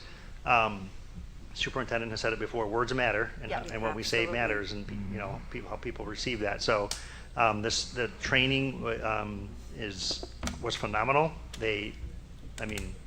One of the employees was jumping up and down. She was so excited that she attended that training, and it's something that Tasia is exploring about bringing it up. It can be for the board at a workshop. It could be for staff, students, school. It could be. I think it should. But it was a really positive experience for that team. And that should be for all families that we're thinking from an asset-based mindset. What do our families bring to the table? We'll work with the board president to see if we identify a date for a workshop. And just because it was a question before, that training was through the DLT, where we all come together, because I spoke of the DLT at our student achievement. Our principals are going to be trained on it, so we're working on training district-wide. Okay, perfect. Thank you. Thank you, Dr. No. Yeah. Thank you, Dr. No.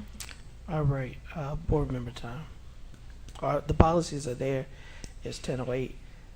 If you have questions, comments, concerns, additions, I would ask that you get those in as soon as possible.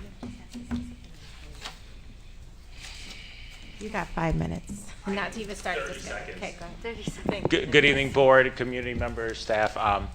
For the policy, I do want to make sure everybody does pay attention to the timeline shift that we are proposing. That was Right. not discussed last week or 2 weeks ago, but after we went back and started looking at it and wanting to meet the board's desires of having one student from each campus, what we found was that we would likely then have to shift the appointments to the late spring, in late May, so that's beginning the following year, the students get that full year in their campus. If we continued with the timeline in a January appointment, once you hit June, you would no longer have a student at each campus. You'd have essentially 2 students at Washington, none at Brookside. So that's a major part in there. I think Ms. Vandenbroek may have sent an email about it, but if you guys have questions on the timeline, how we came up with that, let us know. That's all. So Nick, she was going to put that in the policy. Right now, she hasn't added that in. Okay. right? Then I think that It's that'll on be selection, it is in the, it's attached, selection 1A, if you look Oh, under it is the on the new one? attachments. It's on the Because attachments. It's on the email she sent to us, but I didn't see it in Yeah, the policy it's in the yet. attachments though. Okay, that's fine. I like that. Great. Okay. Board member time. Ms. Fabian.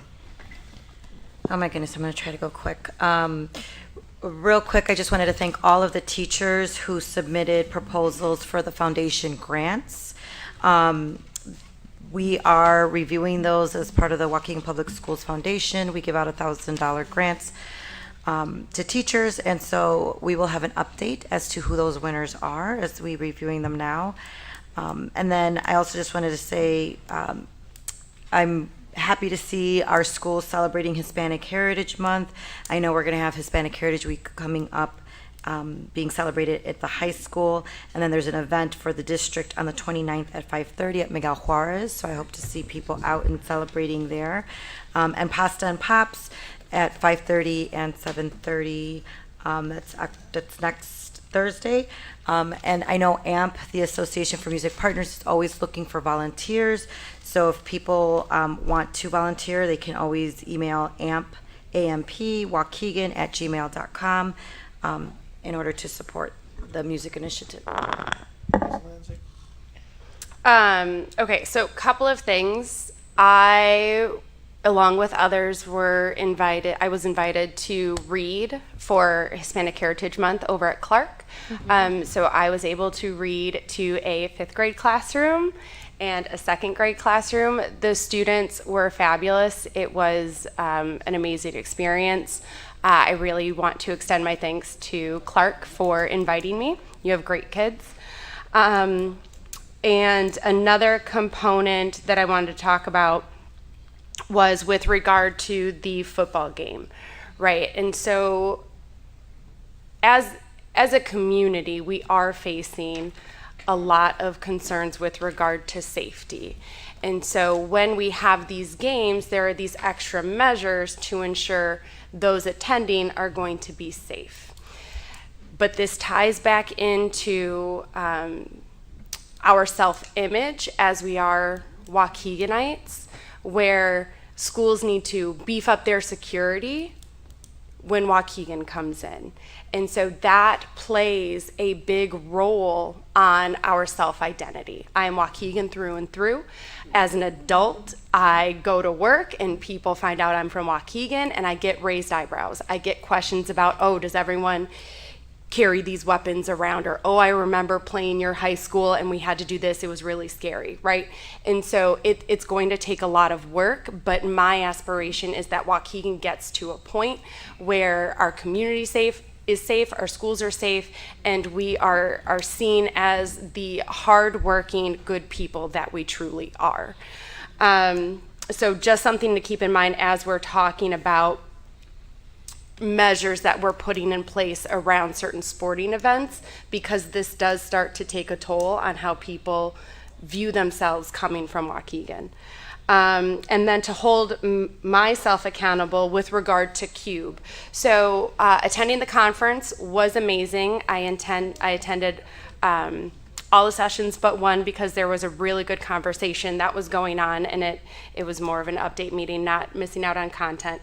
But I spoke about the student anti-racist led policy, and then another component that I wanted to talk about tonight was a session that Ms. Fabian also attended, was with Dr. Patrick Rice.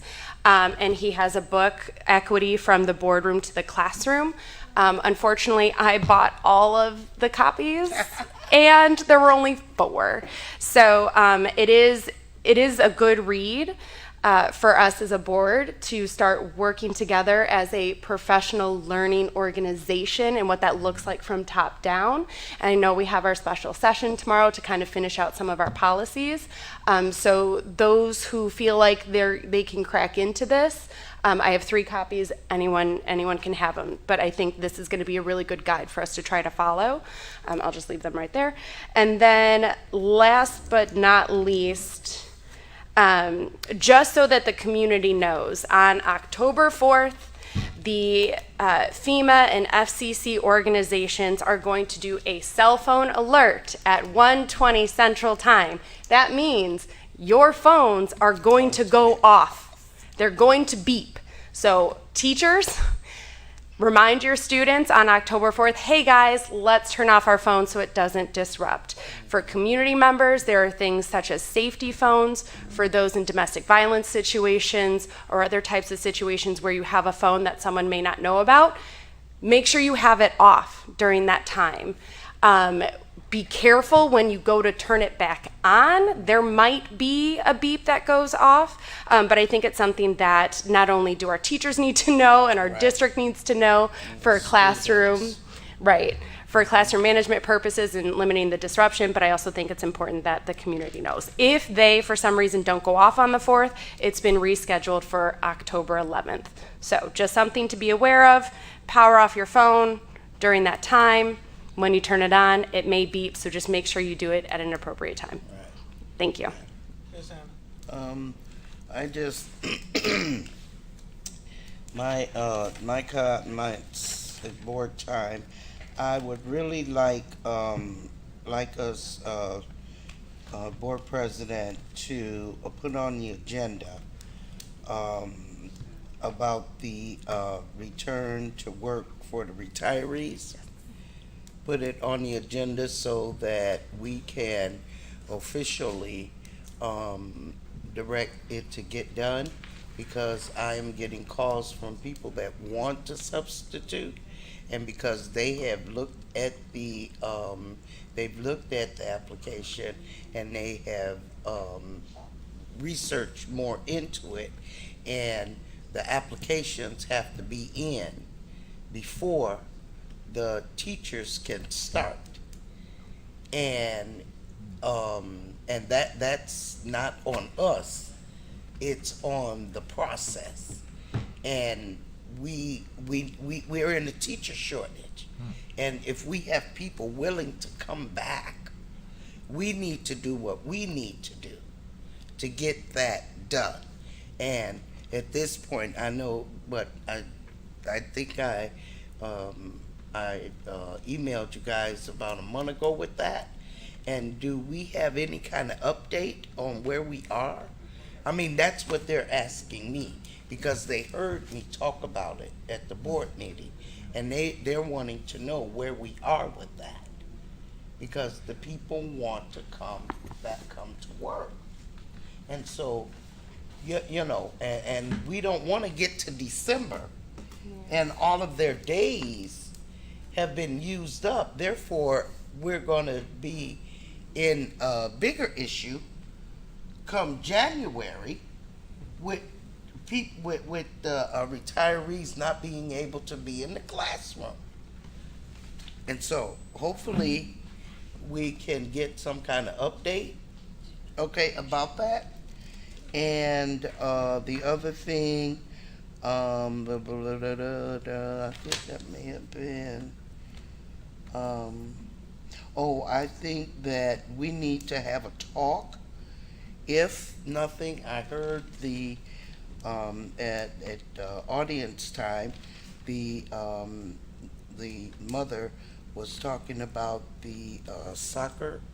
I'm assuming it's the soccer coach. And if we have adults that are humiliating students, not holding tryouts for all students, discouraging students, then somebody needs to look into that. You know, and to make sure that that is being addressed, because if it's, you know, if it's happening now, it's been happening if it's the same coach. And I am, Mr. Edwards keeps talking about a student that is disabled.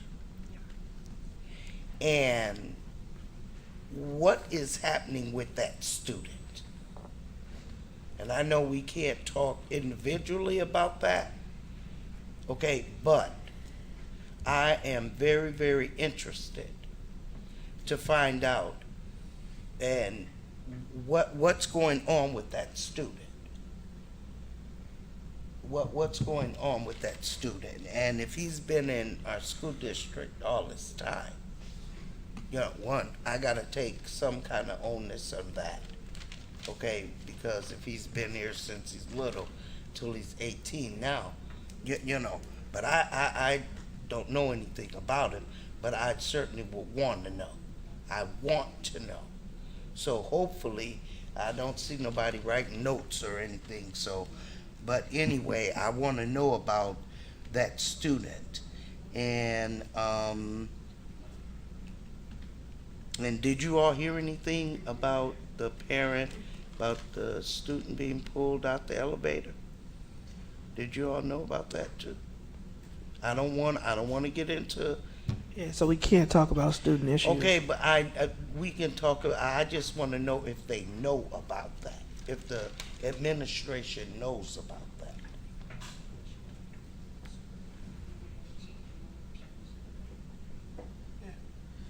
So I would say all board members should be checking their incidents reports, things that go on in the district that are Well, I of do. importance. Okay, But so I never I'm generally saw making that. a statement, Ms. Hannah, because I don't want to go into specifics. So if there's a question related to the student that is appropriate for closed session, is also appropriate if we want follow-up to reach out to the superintendent directly, and she can provide any information that she has to date. Yeah. All right.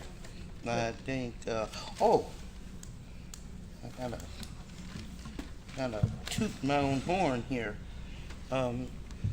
I was awarded the annual merit recognition from the IASB, and for the board leader recognition program. And my thing is, board members, I want all of you all to be getting these kind of acknowledgments. And so just have to kind of keep up with your classes.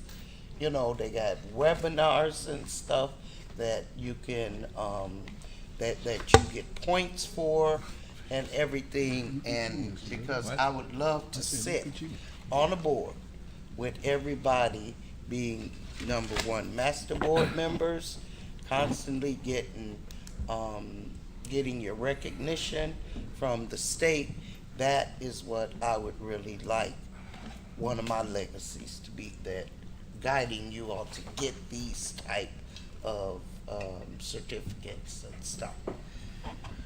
Congratulations, Ms. Hannah. Mr. McBride. Thank you. For the sake of time, I did attend the CUBE conference along with everybody else, and it was exciting. And I did get information that I believe that is going to help me father better my position as being sitting on there on the board, being able to initiate and help out with ideas of what we can do to improve our students. But I'm going to say, going back to the initiative that Dr. Nault spoke to us about in reference to doing things to coming up with suggestions and ideas to help our African American boys dealing with the behavior, trauma, dysfunctionalness that's going on in their lives, and And again, I'm back to what Ms. Hannah says. I get being precise and being specific and making sure it's rolled out right, but I still think at this time, by now, we should be doing something, because the wound is not going to heal until we start doing something to patch the wound. And I said earlier, we have other individuals out there recognize that's what's going on, and they start planning way ahead of time when they start building the jail. And then that jail is what we're talking about. If anybody go in there now, we talking statistics. Look who's in there, and they're the same kids that we're talking about. And it's nothing new to me, because I was that kid. So I got on this board because of the fact that I made it across the bridge, but we have some kids do not make it. They make it up to Mount Island. If anybody know what that is, that's the graveyard up there in Zion. And I'm sitting here because I don't want to see that. It's painful to me to see things that I recognize is still going on and on and on. And I appreciate all the effort that the superintendent is doing. And we just need to move a little bit faster. And I think that rather than have these conversations among ourselves, I think sometime when we have special meetings, those special meetings should be about coming up with ideas and suggestions that we can pass on to our administrators what we feel that we need to be done. Because just like we're talking about hiring a person, I don't want to toot my horn like Ms. Hannah said that she's been doing this all her life. I not only been doing it all my life, I experienced it all of my life, so I know what I'm looking at. And I would love to have us to sit down and have some conversation about this where we can all give our input that would help. So would have said all of that, go ahead, Mr. Riddle. I'm not sure I want to say anything tonight. You know, if we were planning a trip, I guess the thing I want to say to the board is we all really deeply care for education. That's why we're up here. You know, we wouldn't be up here, we wouldn't be spending these hours if we didn't. And these folks who work for us also deeply care about education. It is not a field to be in these days to just feel like you're accomplishing something. It's very hard. It's very tough to make change. And they are doing what they can to make this change happen. And it takes time. And as the superintendent said, there's all kinds of things going on in our schools daily. We've got educators who are working very hard with each one of our children. And they are working passionately with those kids. We're trying to, on the board, to develop some plans to make systemic change, some plans that can be ongoing again and again. To Mr. McBride's point, I worked in the jail for 33 years. Mr. McBride, when I started there was an overpopulation of black boys in the jail. It hasn't changed. Okay? So if it was an easy problem, there would be jails around the country, there would be schools around the country accomplishing this. It's not easy work. And I think this board needs to realize that, you know, when you plan something hard, if I'm planning a trip across this country, I can do one of two things. I can say, okay, guys, my family, jump in the car, let's go. And I haven't, because I'm anxious to go, right? I'm anxious to get to wherever I'm going, California, out to Yellowstone. I may not get there because I haven't made any plans. Plans have to be made.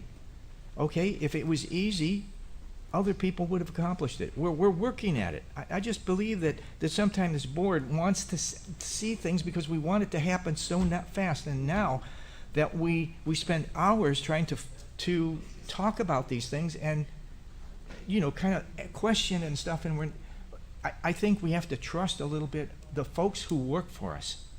We have to work as a team with them and understand that we can't nitpick some of their things that they're trying to show us. They are trying to accomplish what we want. And yes, we can do reading to our kids, and we can go to CUBE conferences, and we can learn a lot, but we're only part of the team. We're not the entire team.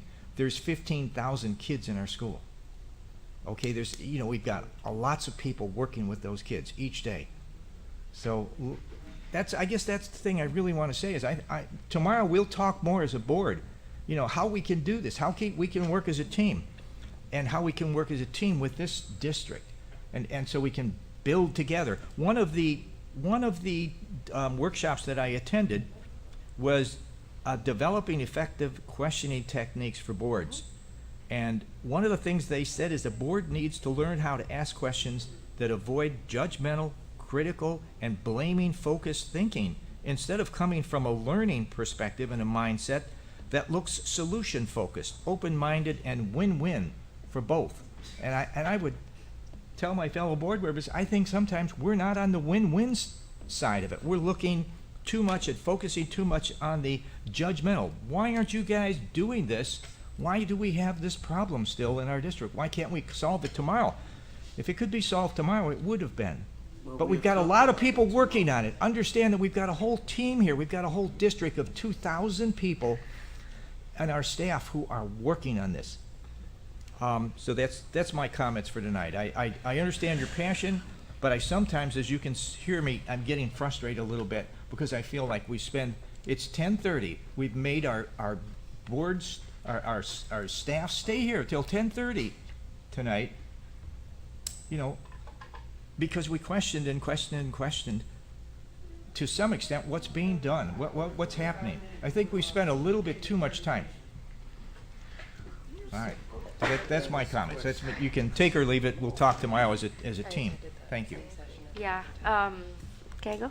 Yes, go ahead, Mr. Lewis. So I wanted to do a recap of events that I participated in the last couple weeks. Not necessarily CUBE conference. The other board members took care of that. But, if our families were out on 26th Street on Saturday the 16th, I was out there for my job for the Mexican Independence Day Parade. Very next day, we had our parades in Waukegan on Sunday the 17th. I couldn't attend our Student Achievement and Operations meeting that Tuesday due to another commitment. But I valued the discussion that happened, kind of on the sidelines, looking at what was being discussed and the items, obviously, that we voted in today. And I appreciate so much the work that went into our homecoming experience on Friday. I cannot tell you enough how proud I was to see all of our principals, assistant principals, a lot of our district staff out there supporting our Bulldogs. I will tell you, being one of the folks that usually doesn't go to football games and would work the concession stands when I was in ROTC, so I never really even understood the game, that even though we lost, that day was such a win for Waukegan. And I feel like, there's a lot of players that were putting in work, but number 23, and I can't remember if it was like number 9, I was just so astounded at the talent that was on the field and the sportsmanship too, because there were some rough plays. A lot of flags were called out against Libertyville and us too. But we need to see more of that, and those are kind of what I'm talking about with the small wins. I'm hoping that we can continue that and see how we can elevate that space. I know Miss Hannah has talked about redoing the track. We can't make that investment right now, but I do want to say, as kind of like a little tidbit, maybe something that we could chip off the corner of that work is the PA system. Our award-winning band, oh my gosh, they were amazing. They've been recently awarded at the state level for performing right. But you couldn't really hear the sound, and you couldn't hear the announcer. And some of the students, even in the stands, as I was like sitting next to them, were like, we're gonna petition the board to fix our sound system. So if we could look into that, I think that would enhance the experience. So I want us to be able to celebrate those moments, whether we win or lose. The last thing I wanted to say and share is honestly something that kind of informed the way that I was talking about the emergency kits earlier.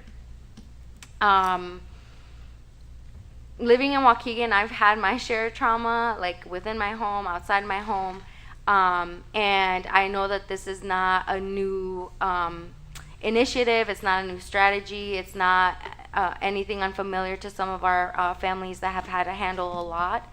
But I recently witnessed a car accident, a very terrible car accident, and I think that our community, within our classrooms, within our campuses, they experience things that they don't necessarily have control over.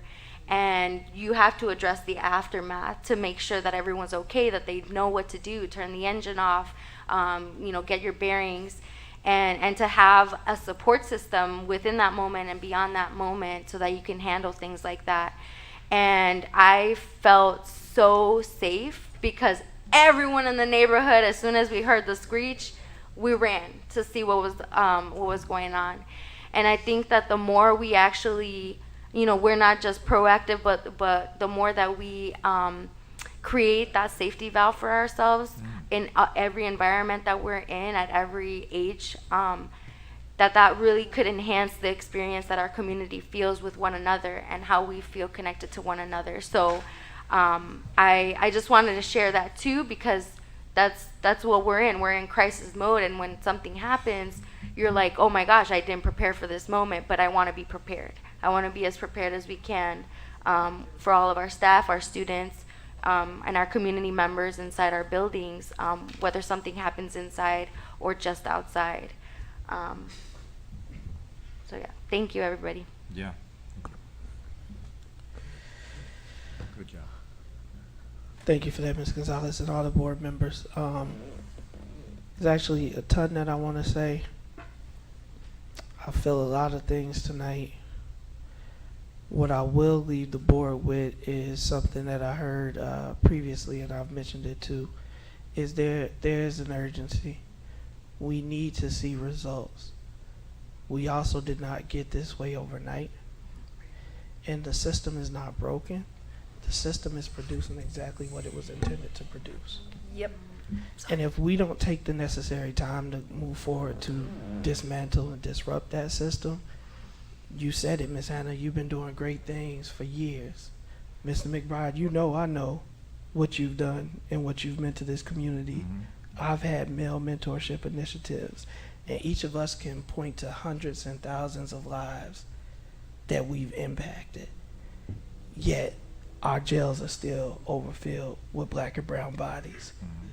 Yet, I've buried friends, have one serving a life sentence, another one that just got out after 12 years. I don't have to look around and imagine these scenarios. To your point, this is my life. And I'm raising 3 black boys, and I'm terrified every day. So let's, to the point that we've said, discuss how the board wants to do the work and move forward.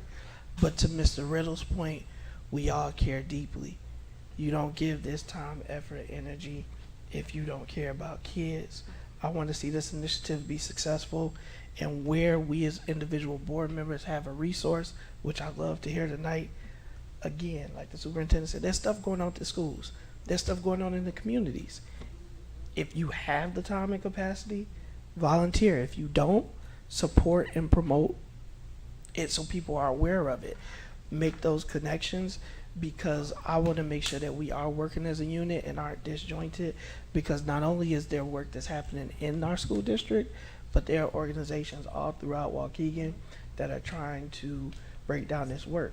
And to hold ourselves accountable, they have to be viewed as partners in this work. And we can't just talk about them being partners. We actually have to make them feel like they have a stake in the game. So I look forward to seeing everybody at the Zion game. I look forward to seeing board members tomorrow night with our IASB rep. Just as a reminder, the meeting starts at 6 p.m. With that, I would like to call for a motion to adjourn. So moved. Second. Motion by Mr. McBride, second by Ms. Gonzalez. All in favor signify with aye. Aye. Any opposed, nay. Meeting is adjourned.